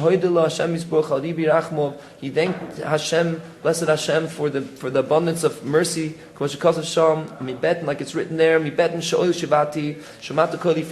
from the stomach of the pits, I scream out to you, you heard my voice. I said that I was sent away from in front of your eyes. All the breakings in the waves, on me they passed over. In other words, I was boom boom. But you were so great to me that I continue, that I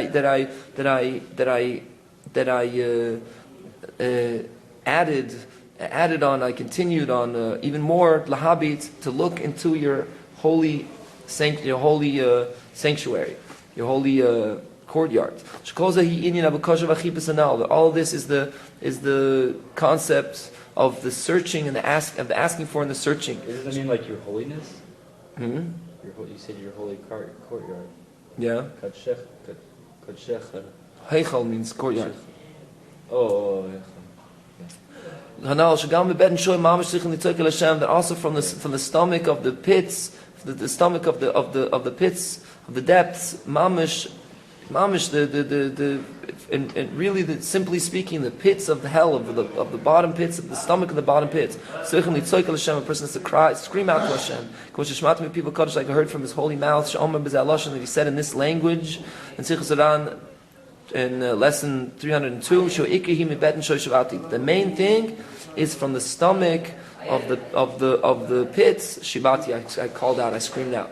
And the souls that they made. I heard from Rebbe Yudel, which was a breast of a chas of Sipur Devarim Shesham Rabbeinu, the story of words that I heard that he heard from Rabbeinu from Zechar nachman nachman. Onav Oma Avrom Avini. Onav Oma. I lost you. You're up here now? Onav Oma. He spoke up and he said, Avrom Avini hoyeloi gam ken yisim dolim masis ke'eli. Avrom Avini also had pain and suffering, very much suffering from masis ke'eli, from stories like this, from things like this. What does it mean? Stories like this, things like this, like as if this, in other words, the things of the stories and the pains that went on Rav Rav Nachman went through. Because Avram Avinu, our father, also would bring near the children, the youth, to Hashem Yisborach, to blessed Hashem, because he would convert converts, as is known. And his pathway was that he would come into the city, and he would run inside of the city, and he would scream, hoi hoi givald, and people would run after him like they run after a mashigana, like a crazy person. And he would tie to them. He would like contest, and he would state his detest his he would protest. He would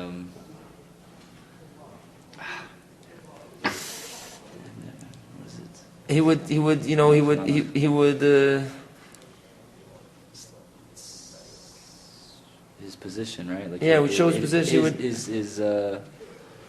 He would tell them. Defend his. He would tell. He would. Like, is it like a defending? Before defending, he would. Taina means to just go to someone and say, like to tell someone this and this and this. Doesn't have to. Doesn't. It's not that he was explaining to them. It's explaining. Yeah. His insanity. No, not nothing about insanity. That's not talking. You said no, but they're running after him like a madman. Yeah. Right? He would not explain his insanity. Why were they running after him? Like kids do. You see a crazy person running, they run after. Who's this crazy person running? Yeah. What's he all about? Yeah. Making noise. Oh, gewalt. Wow. Running. Yeah. What's that guy doing?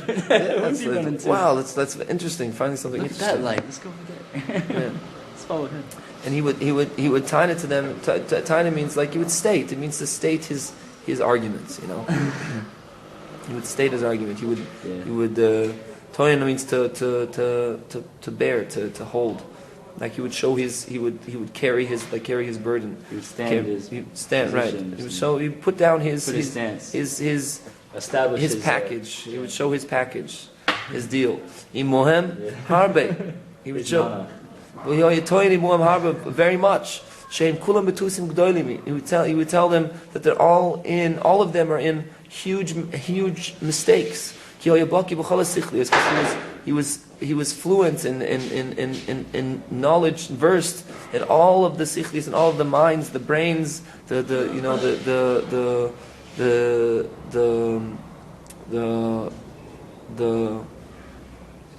knowledges of the brain, the brain part of the knowledge, vasfaris, and the opinions of the pathways of idol worship that they had. He knew all of the the reasoning behind it and all the ideas behind it. Because the idol worship of the previous had in it numerous types of thoughts, numerous types of wisdoms and thoughts and brains and ideas of mistakes. It wasn't stam, just like we think when we're kids, like, maybe whatever, like a stone. He took a stone and like we're just, the stone must be the master of the world, whatever. They had all types of explanation for it. Rahmanu litzlan. All types of mistaken explanations. Avram Avini, peace on him, was very fluent in all of their ideas. You know what's similar to this? It reminds me of the Mayans. They found like a number of these skulls, crystal skulls. And they say that they can, the people that have them, the skulls communicate to them. Like there might be some kind of Indiana Jones. No. But it's actually like it's based on. They made that movie based on the fact that there are these skulls, and that they communicate with people that connect with the skulls. And it's supposed to be some kind of prophecy. Once a certain number of skulls are found, then that's going to be like the end. Yeah. It's always the end. Like the redemption. Where's the redemption? Or not like the end. Like it's something. They're right. They're right. Their end's coming. Yeah, their end's coming. It's pretty freaky though, man. It's probably some like a Avodah Zarah type. For sure, yeah. Something ancient that's is still like there, and people are like reawakening it, or they're Yeah. who knows what they're doing. It's all today. We have all those things. So it's like they have all these ways they're explaining it with all their with all these. It's not just like a stone, and they're like. But Avram Avinu was very fluent. Making a religion out of it. Very fluent in all of their ideas and all of their mistakes. And he would rebuke them. And he showed them that it's all mistake. And he revealed to them the holy faith, the true holy faith. And were drawn after him a little bit of the young people, because old people he wouldn't bring near. He wouldn't bring old people. Because the old people were already rooted in their mistakes, harbe, very much so, and kasha, and it was hard, and it was hard to bring them back from their bring them back anymore from their path. But the youth, they were drawn and they ran after him. He would go from city to city, and they ran after him. And their fathers and their wives of these young people would disagree with them and would argue with them and would detest what they were saying, what they were doing. On these youth, because they said on these kids that they went out to a bad culture. That's what she said in the dream. She was like, I want to convert, and then I was like, oh, that's great, yeah, do it. And she already had like all this knowledge and stuff that I didn't. I was like, wow, I was so surprised. She knows some Hebrew, and she had to read some like in Hebrew and like write in Hebrew and all this. And I was like, wow, that's great. I was like, yeah, dude, well, why not? Do it. And she was like, no, but I'm too old. And then that's when I was like, where's your husband? And I looked, and then we're like in a hospital. And then I couldn't see who was laying in the bed because this old man with this strimel on and his bekisha, striped bekisha, like the one Rav Frank. Look, it's like it was Rav Frank. I swear, I couldn't see his face though. His back was turned to me. And he was getting up and leaning over the bed, like blocking this. I couldn't see who was in the bed. Nachman. It's never too late though. Never too old. Avram Avinu didn't work with them because it was too much work for someone. It was too hard. It was too hard. It wasn't impossible. It was just too hard. So you're not going to go spend his time. He went from town to town. This guy, he was busy. He had the whole world to convert. He was running from city to city. You would go from city to city and you run through this thing. And if you ran after him, so then those people. It's true though. Like, come on, like when you're in your mid ages, you're like nearly 50 years old. It's pretty old. You're pretty set in the ways that you've been in. There's plenty of people today that convert and that do tshuva 60, 70, 80. Yeah. Yeah, but thousands they of were, millions. They but- weren't shiksas and going. Yeah, converts also. Yeah, Yeah, that's amazing. yeah. But there's got to be more to that story than what meets the outside of it. I don't know, man. And but they would say on this family they would argue with them and they would disagree with them and they'd say they went out to bad culture, they went out to a bad lifestyle and they said that they became disbelievers. They went off the holy path of belief. That's what the people that Avraham Avinu was taking, these young kids, so they came from idol worship. Idol worship believed in what they were believing. They didn't call it idol worship. They believed in it. And they said these people that stopped idol worshiping, oh no, and like no, he's not a believer. He went off the dead. Until these family of these kids would distance the kids from them very much. Say, get out of here! Oh no, you're disgusting. Until a little bit of these youths return to their straying path because of machmas hayisurim, because of the pain, because of the suffering that they had from their households, from mechoistam, from their father-in-laws and miyavim, and from their fathers and shesem, and from their wives and the like. But a little bit of them, a little bit of these youths stayed with him and stuck with him. What's the foreign? What? What's the foreign? Not there yet. Seforim? Oh, I'm Get there. too far. And Avraham Avinu was busy with this and worked with this very much. To reveal the faith, to reveal the holy faith in the world. He was very busy with this, we're working in this, in doing this. And he composed, and he was not composed, but he made what's the word? He brought together books, many books, Scrolls. Composed, not the word composed, but he made books, not scrolls, books. Yeah, but seforim is also scrolls. Back then they had scrolls; they didn't have books like these. Yeah, but as far as sefer means a book, I don't know if it means a scroll. Scrolls and Megillah is a scroll. Oh, like Sefer Torah, Sefer Right, Torah right. is a scroll. It's a Sefer. It's the Torah scroll. Yeah, we call it stars. Call it. I don't know what a sefer is really. Honestly, Seforim. a Megillah, I think is a scroll. Sefer is Samech Peresh. Right, but I think we translate Scroll. Torah scroll because that's what it is, not because that's what it That's means. because that's how it was since Har Sinai. They did it on scrolls and they called it a Sefer. But a sefer doesn't mean a scroll. Sefer means a Like sefer. the books, the seforim that the Navim wrote, they were scrolls. They weren't scrolls. that what they were doesn't. Like the ones that Quran that were found, they were in scrolls. They were scrolls. I'm not saying they're not scrolls. I'm saying what sefer means. A Megillah, I think, means scroll. I'm not sure if a sefer means scroll. I don't know.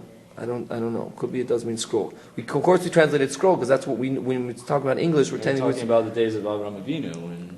But again, before Moshe. again, but we're not. We're you can call a scroll something else also. The point is that it's a sefer. A sefer means sipur, means a story. It doesn't mean scroll. Sefer means in it there's a story. It's not even. It's not talking about the way that it's in. Oh, okay. The scroll is a scroll is a Megillah, I think. So Avraham. So We was translate Avraham scroll. Avinu- We're translating scroll just because we're English. We're telling you what it is, and we're not translating. English very rarely translates literally what things are doing. So It's telling you what it is. But that's what a sefer is. A sefer is a book of stories, a book of telling things, of telling overs. Whatever you tell over, teaching, stories. Huh? I thought it would be said differently. That's all. It's just a word that's always been used. It's because that's what it's about. That's what the book is about. It doesn't necessarily mean a scroll or a book. It means what it's about. What's it doing? People believe that like before Avraham Avinu that they wrote scrolls. There were actually books that were written, like the scrolls that were found in Quran. It was supposedly, I don't know where it comes from, but they say like it's being. I read somewhere that, or whatever. There's people who believe that those like the book of Noach or no. What was it? What was the book? Enoch. That it was written in the days of Enoch, and actually Enoch wrote that book like. Of course, it was writing. Like after, like before Noach came into the scene, and that it was rewritten and it was preserved or whatever. Not to mention stupid opinions of the world. The world doesn't know. We know. There was seforim. We had seforim. We did have seforim. Of course, we had seforim. Yeah, and like even Adam Rishon probably wrote books. Probably was like he was a pretty bright guy. He was probably the smartest dudes that ever lived, even smarter than Einstein. He probably wrote awesome books. like the kind of book you read, like you're like really like literally you feel like you're in the movie. You're in the TV screen. But I mean when I was trying to translate, mechaber means to bring together. He would bring together books. He would make books. It means to make a book. Yeah. But I compose is a word used for music. No, compile. Mechaber seforim. He would compile seforim. He'd make seforim. Harbim oid al zeh, very much on this. Alofim seforim, thousands of seforim about the holy faith. And he had many children. And mistama means like probably ma'achash ha'ibonov. Since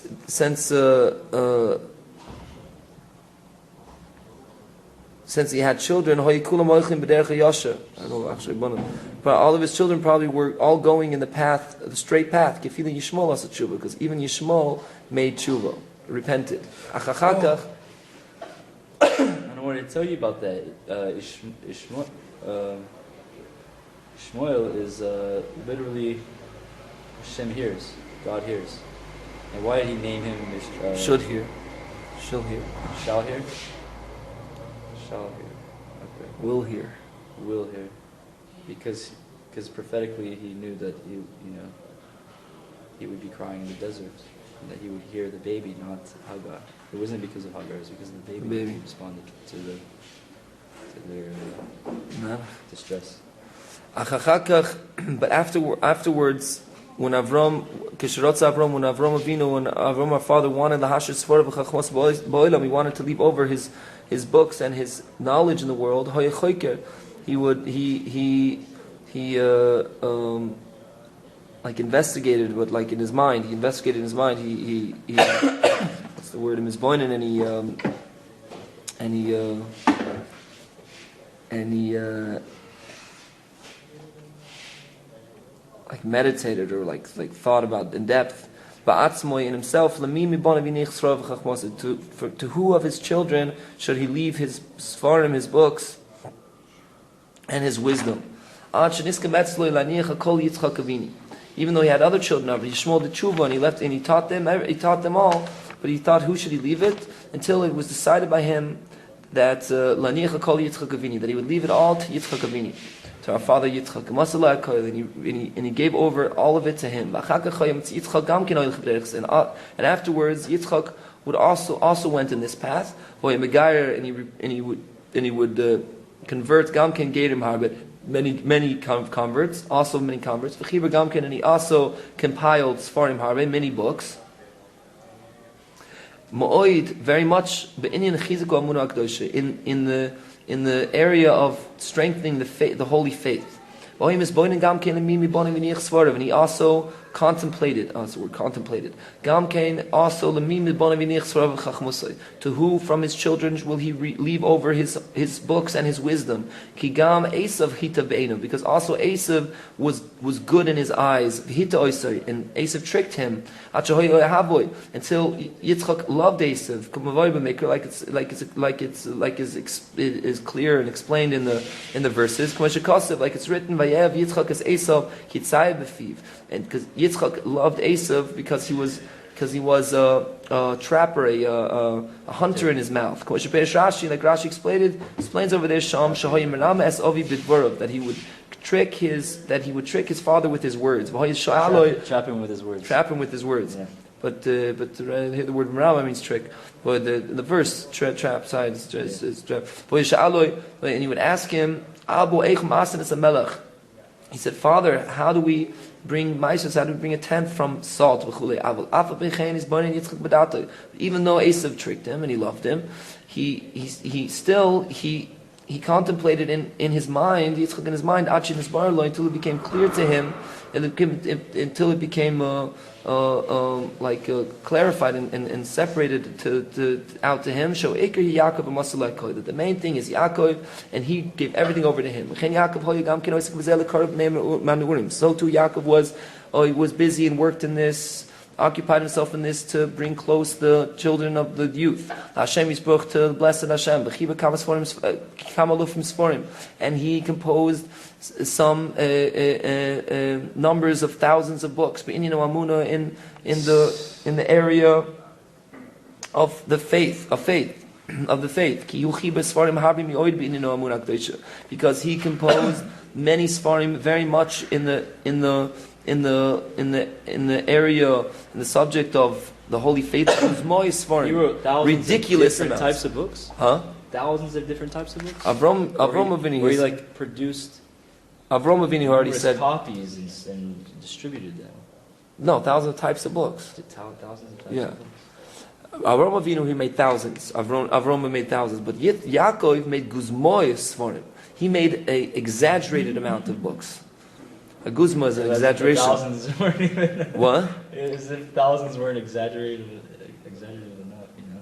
That's it. That's exactly it. Avram made thousands. He didn't. It wasn't exaggerated. He made thousands of books. Avram literally wrote thousands of books. But Yaakov not only made thousands of books. Well, I mean, Abraham did live until how old was he? 145, I think. I'm not sure. Not that old. It's a long time, though. It's older than 120. And it's only 25 years more. Or however much. About like an average man's life. The guy lives 80, so he lived 60 more. It's like a, He had the whole world to chunk fight. of, He fought the whole world that year in that time, and he didn't start. Didn't start then. Guzmor seforim.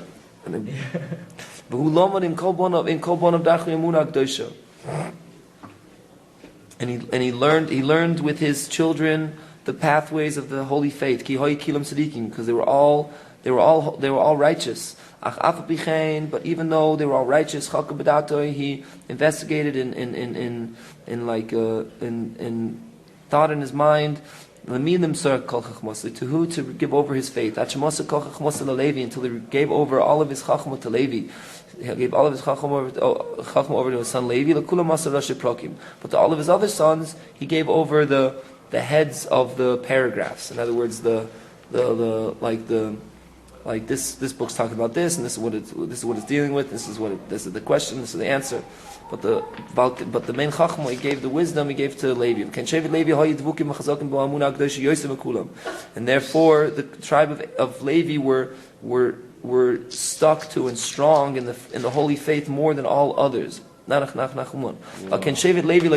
And therefore, the tribe of Levi didn't err in the eagle, in the calf. And they also had no work of Egypt. Because the tribe of Levi were strong in the faith, the holy faith, more than all others. And Yosef Tzaddik made it. Yeah, you know this stuff. We've studied this before. This topic about Levi being exempt from taxes. From what? Yeah, from taxes and all work. Working. They preserved the faith, and that went for all the other priests too. All the other religions. They all had the same rights, equal rights in the land. They did that to keep it, specifically that Levi should be. You should be able to do his thing. Ground and Armuna, and keep the tradition alive. Going and traveling to the south. And this is what it says in the pasuk. And Avram went like Hashem spoke to him, and he went with him. Lot went with Avram. What is light? It means that the darkness is always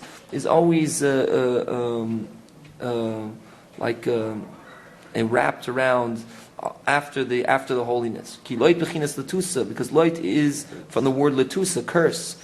Like is written in the Holy Zohar, bechinas choshech, which is darkness, bechinas sheker, which is lies, this is the main filth, the main filth of the snake, bechinas orar ato, the bechina of you are cursed. The darkness, which is loit, halach tomenach, Avraham always goes up, was always connected to, and always going after Avraham, to make dark for him, let there be. Heaven forbid, let there be compassion and peace. Because every time a person stands up to daven,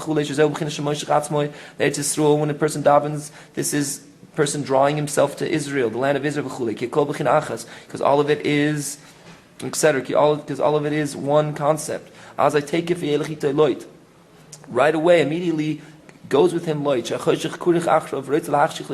The darkness is stuck to him and bound to him and like wrapped over him or to him. After him, and he wants to and he wants to. Karach means like kind of like stuck to or like going after. And he wants to darken him, darken what he's doing. And this is all the service and the exertion, the work of the holy people, of the righteous people, and the kosher people. So the vare of the people are doing, doing what's right. The vare who emes mitoch cheshchas afelis hasheker mesabe v'chama minis ebuvim v'leitzonis v'aminis blishir.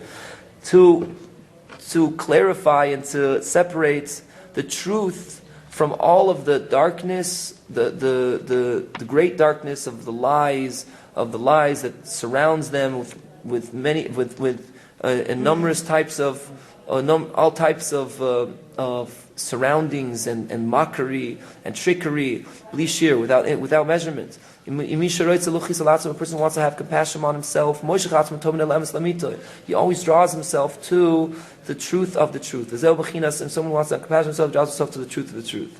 Even though they're making fun of him and tricking him and surrounding him, all types of ways. This is that Avram went and traveled to the south. Shudorim. What's the south? South is the right. The person faces east, they're always facing east, so the right is the south. Shudarim, Shuyamin, he's the right, Bechinas Emes, which is truth, the Talyu Batiko, that is dependent upon and hanging on the Tika, the ancient, the Iu Koila Yamuna, which this is all right. The ancient is all right, all chesed, all goodness. Every place that he went and traveled, physically and spiritually, he went and traveled and draw himself always liyamin shiyu emes, to the right, which that is the truth. Because it's impossible to let a person know derech emes, the true path, befrate pratis, in detailed details, b'chol dover b'choles man, in everything and in every time and every occasion, like a maskil. But the person who is smart, the person who is who's thinking about using his brain to think what's going on, and chafetz, who desires be'emes, he desires the truth, he mistaka b'chol pam, he looks every time b'chol dover on l'kudas emes, he looks in everything that he's doing on the point of truth. And he goes and he travels, and he draws himself Talmud always to the right. Shu bechinas emes, which is the bechina of truth, the bechinas holach v'nesoya hanegbo, going and traveling to the south. It's so. Nanach, nachman. So yeah, that's in prayer, right? Like prayer. How do you go to the right? Right? It's praying to Hashem, it's trying to connect to Him. Always trying to see what is His will, looking for the truth in everything, the point of truth in everything that you're experiencing, what's around you. And in this way, you can't really go wrong, right? I mean, if you're looking for the truth, even if someone were to go to the left, chas v'shalom, but being that they're looking for truth, even in that left side, in the end, they're eventually going to get to the right, right? Mm-hmm. So there's no worry. That's the idea. If you're searching for it, you're worried. But yeah, I'm worried. I'm worried about going to the left. I'm worried because I don't trust myself. But Yeah, but if you're really honest, Hashem's with you. Hashem's with you. Yeah. Even if a person makes a mistake, Hashem has no clue. I want to like go down to Mitzrayim and go to the right.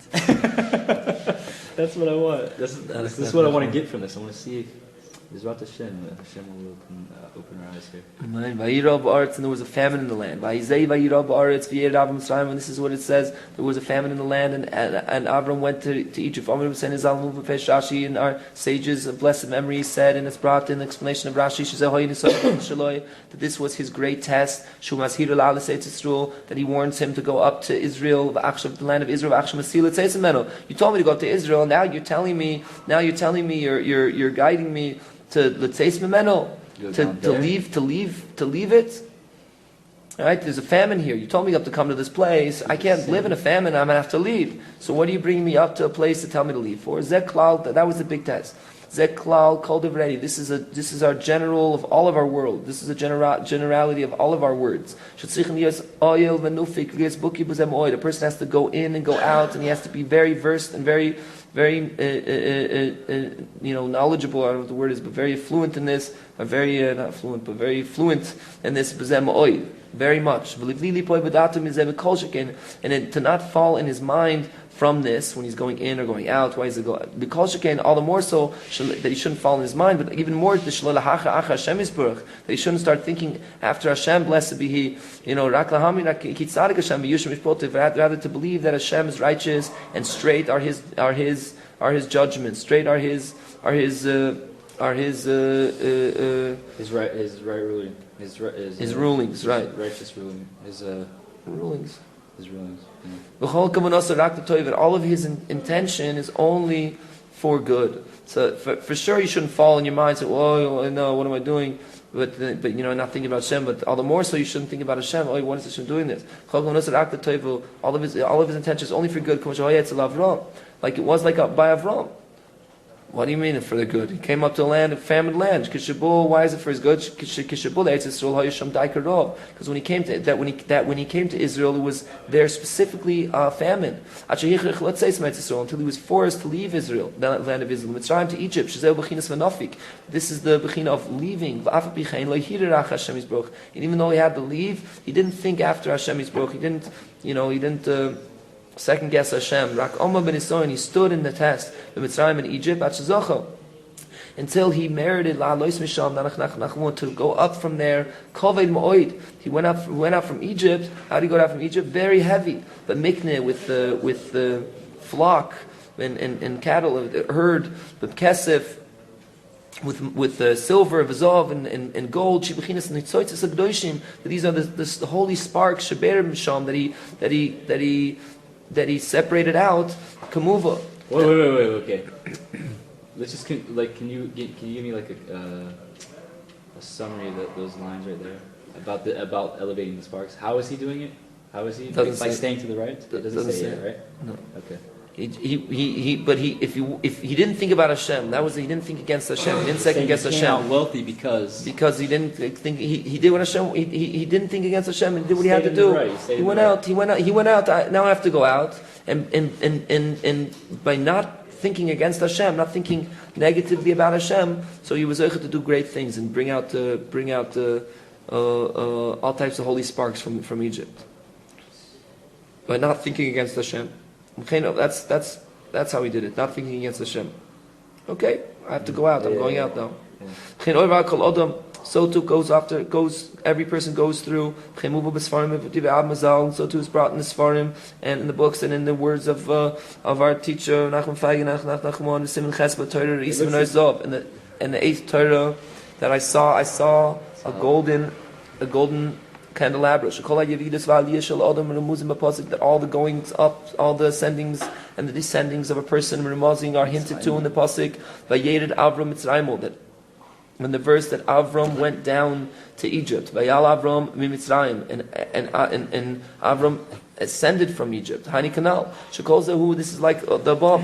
Shekol Zehu b'chinas boku b'oyel boku nofik. All of this is so he descended and then he ascended.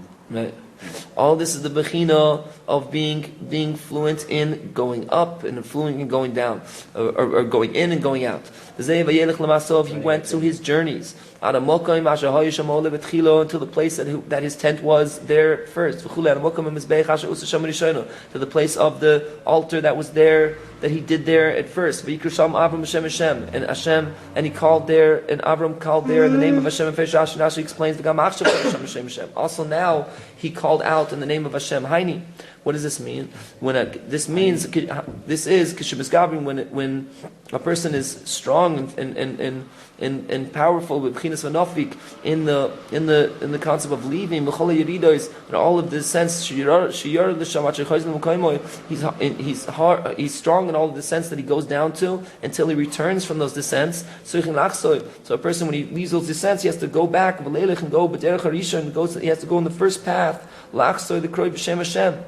He has to go back in that first path to return and call out in the name of Hashem. So what is it saying here, basically? He's not finished. So basically he's talking about running and returning. Right? So now he's getting to a thing. Why is it saying the pasuk that he also called out again in that same place that he was before in the name of Hashem? He's saying he went to that same place because when a person is strong and when going out, so when he comes out of that place that he was going out of, he comes back to going up, coming in. He has to go back to that first place that he was at. He has to go back and call out in the name of Hashem, just like in the beginning. And then he goes higher from there. Yeah? I'm just translating. Okay. Like in the beginning, like it's written, like in the bechina of Vayikra Sham Avram B'Shem Hashem, that Avram called out in the name of Hashem. Gam Achshav Kara Sham Hashem Hashem. That in the beginning, when he was high, when he was going up, he called out B'Shem Hashem.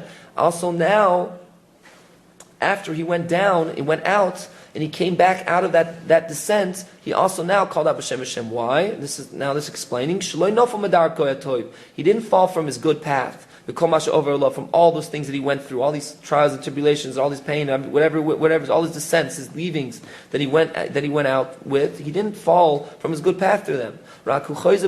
He goes back. Rather, he goes back every time the even though he goes through all these things and he leaves, and before he was calling out to Hashem, and now he went through a whole path where he's not calling out to Hashem. But when he leaves that place, he's going to go back right to his good path, his true path, to call out to Hashem Yisbarach. In other words, this is the point where he says, this is the part where you ask, what did he say? So he's saying that when you go out, even though you went out, you come right back to the good. Even when you go out, you're out, But when you come back, you're still doing what you did previously. You don't give up in the previous avodah. The previous avodah that you were doing then, you continue with the good avodah that you did then, that you were doing then. Even though now you went to all types of dark places, and why should you continue? Why should you? No, but it's still considered going out. You went out, so now you're out and you're coming back. Why should you go back to that? How could you go back to that same place? The good thing you were doing before, you left. Now maybe something else. Now you have to. Now who knows? No. You went right back to the good. It's like tshuva. Nothing messed you up. Tshuva. No? Yeah, you're returning. So it's like tshuva. Nothing messed you up. You didn't get deterred from the straight path that you were on. I know. Even though you went. I'm picturing Abraham Avinu didn't get deterred. But he did. He was gone. He was out. He left for a while. But even though he left for a while, when he came back. No, he's still connected. When he came back, he went to the same place that he was before. He didn't let the confusion that he went through when he left screw him up. The darkness, I went to all types of darkness. I went through. So what does that have to do with it? How can I go back to where I was before? No. Now when I'm out of it, I go right back to where I'm supposed to be now. Now I'm doing what I'm supposed to do.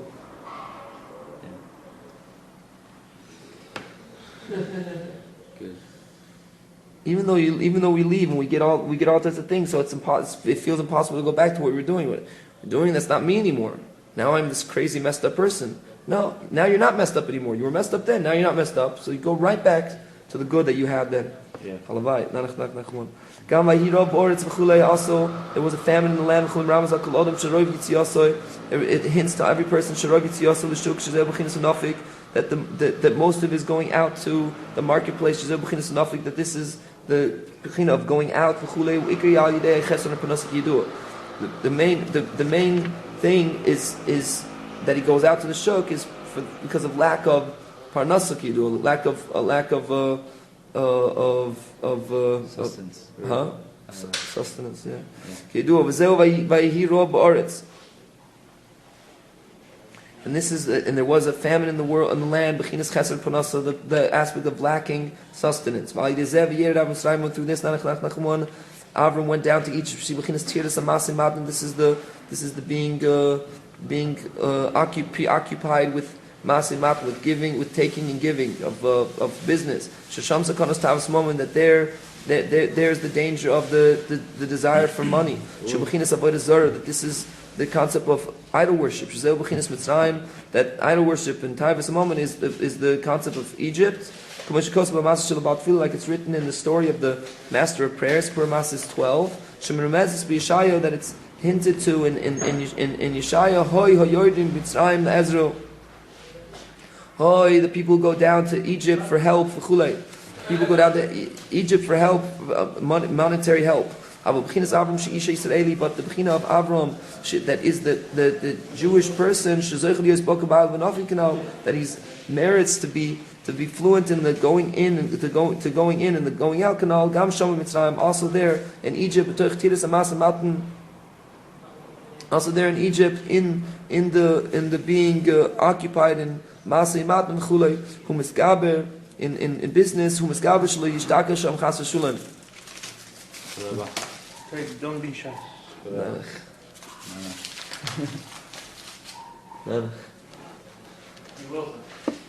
Nach, nachman. Gam Shom Mitzrayim. Hoy Yodi Mitzrayim Ezra, beginners Avram Shi Ish Israel Shizach Lies Buke Baal Van Ofik Canal. Oh yeah, but beginners Avram Shi Ish Israel Shizach Lies Buke Baal Van Ofik, that he is the Jewish person, that he merits being fluent in the going in and going out canal. Gam Shom Mitzrayim, also there in Egypt. In the being preoccupied and busy with the business of taking and giving. He's overpowered and strong to not be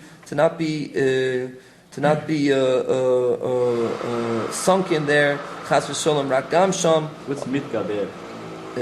Strong, overpowers, vura, strength, power. He's strong to not be sunk there. Rather, only also there. He remembers Hashem, blessed Hashem, until he clarifies and separates from there. Also, specifically there, holy sparks, many, and he goes from there with them. He goes out from the dark place with those holy sparks that he had to get specifically from there, and the bechina of Avram went up from Egypt. What does this part say here?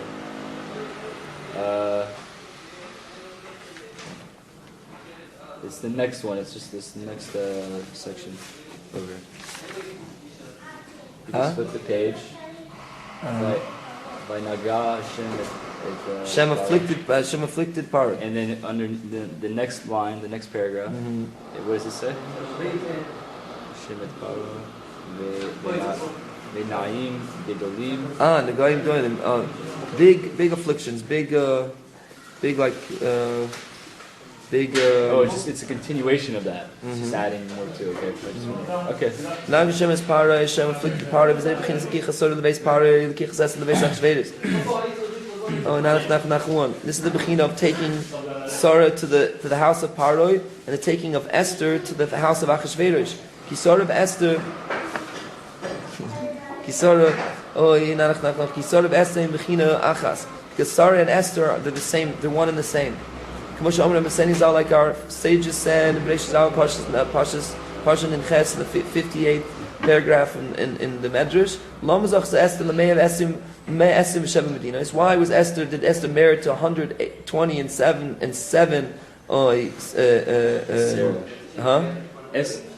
Why did Esther merit to 120 and to 7? Oh, Esther. And 7. 127, right? 127. 120 and 7 lands, countries. The merit of seforim and he doesn't explain, but they're the same. In other words, it's understood that he's saying that because Sarah was 127 years old, so she married in 127 countries. I read a midrash on it. I'm trying to remember what it was. Way in more detail about it. Ki Sarah Esther in bechinas malchus kedusha de kedusha. Because Sarah and Esther, they're the bechina of the holy monarchy, the holy kingship. That the Sitra Achra was overpowered and strong. It was the other side was strong, V'ratzo, and they wanted Lahafri to separate Sarah Bechinas Malchus. They wanted to separate Sarah, the attribute of kingship, the Dusha of holiness from Avram. They wanted to separate her from Avram. Shebechinas Amoichin. What is Avram? She's kingship. She's the Malchus. His crown.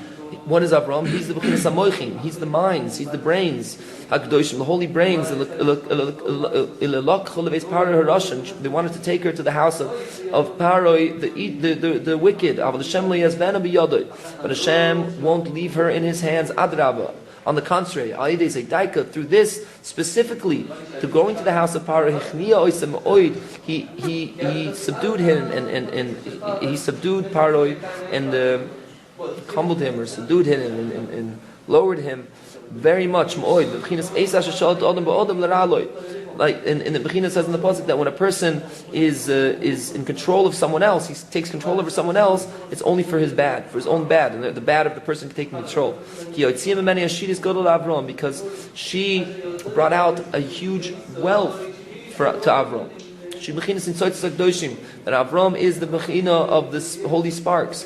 She brought this wealth to Avram, and she subdued and made fall and toppled as Parah me'oid. Parah very much Hashem is Parah in a going gedolim, that Hashem afflicted Paroi with these huge afflictions. And through this, there was strength to Moshe and to Israel. Because his Paroi to give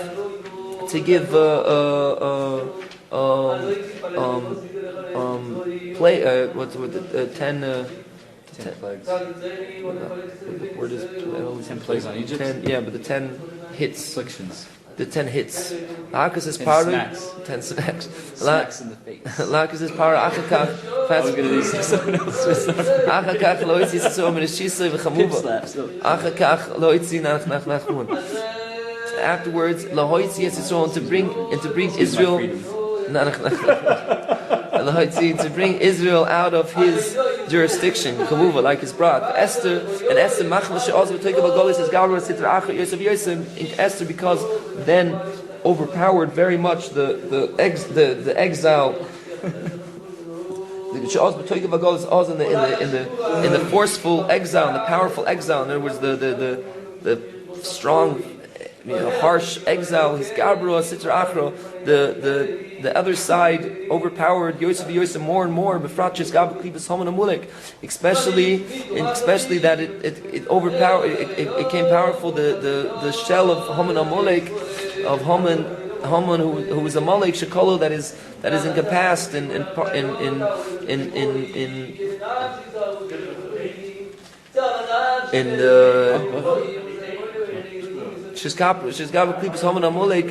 then in this exile of Esther, exile overpowered and became strong. This shell of Haman Amalek, Shekolo the Mikolo of the Avarazara, that is encompassed, that is embodied in him all of the idol worships, from all the other sides and the shells and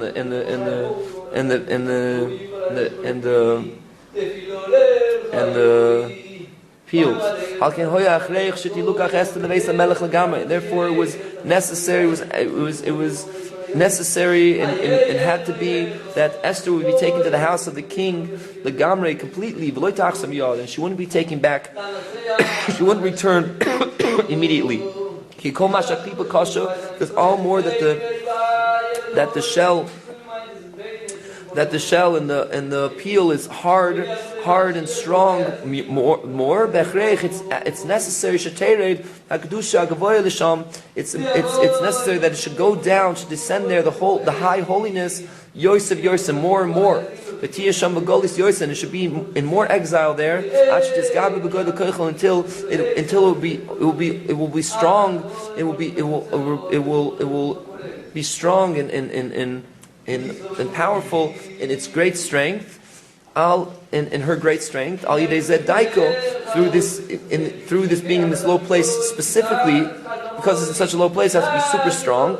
And will subdue this klipos, these negative things, and will lower it and kamoshe pilo like shepila Esther as Haman, like Esther dropped and threw down Haman, Harasha, the wicked one. Yimach Shmoel, may his name be erased. The Siyato and all of his companionship.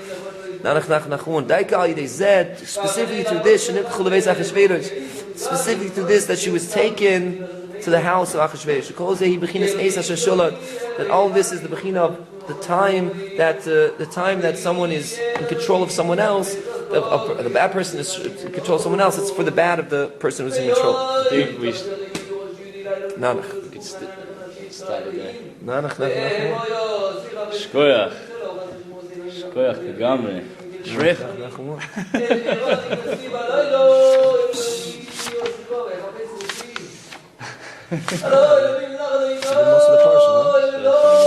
It's not even. It's long. It's too long. No, we're gonna stop. It's not too long. It needs to be. It's not. No, it's not, because there's no Ramnassans on the portion. Oh, it's Rashi. There's only this. Yeah, they have all this Rashi script. There's a little bit of. Wow, Mamash, we did most of it. Wow, really? Mostly Rashi. Yeah, there's only. So we're like halfway through, probably. Right? At least. Not really that much. Yeah. We're like halfway through. So that's a good point. Stop first half, do the second half later. I think I'm going to do the other half, though, in England. It's not a half we have left.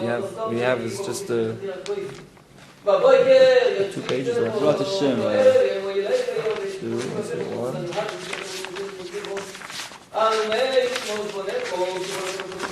Wait, it's almost 1 o'clock. Oh, it's after 1 o'clock, and I have to make this booking on the ticket. I need to leave here by 6. I don't even have 2 pages. 2 sides. I don't know what I'm going to do. I have 8 hours. I have a few hours to work with.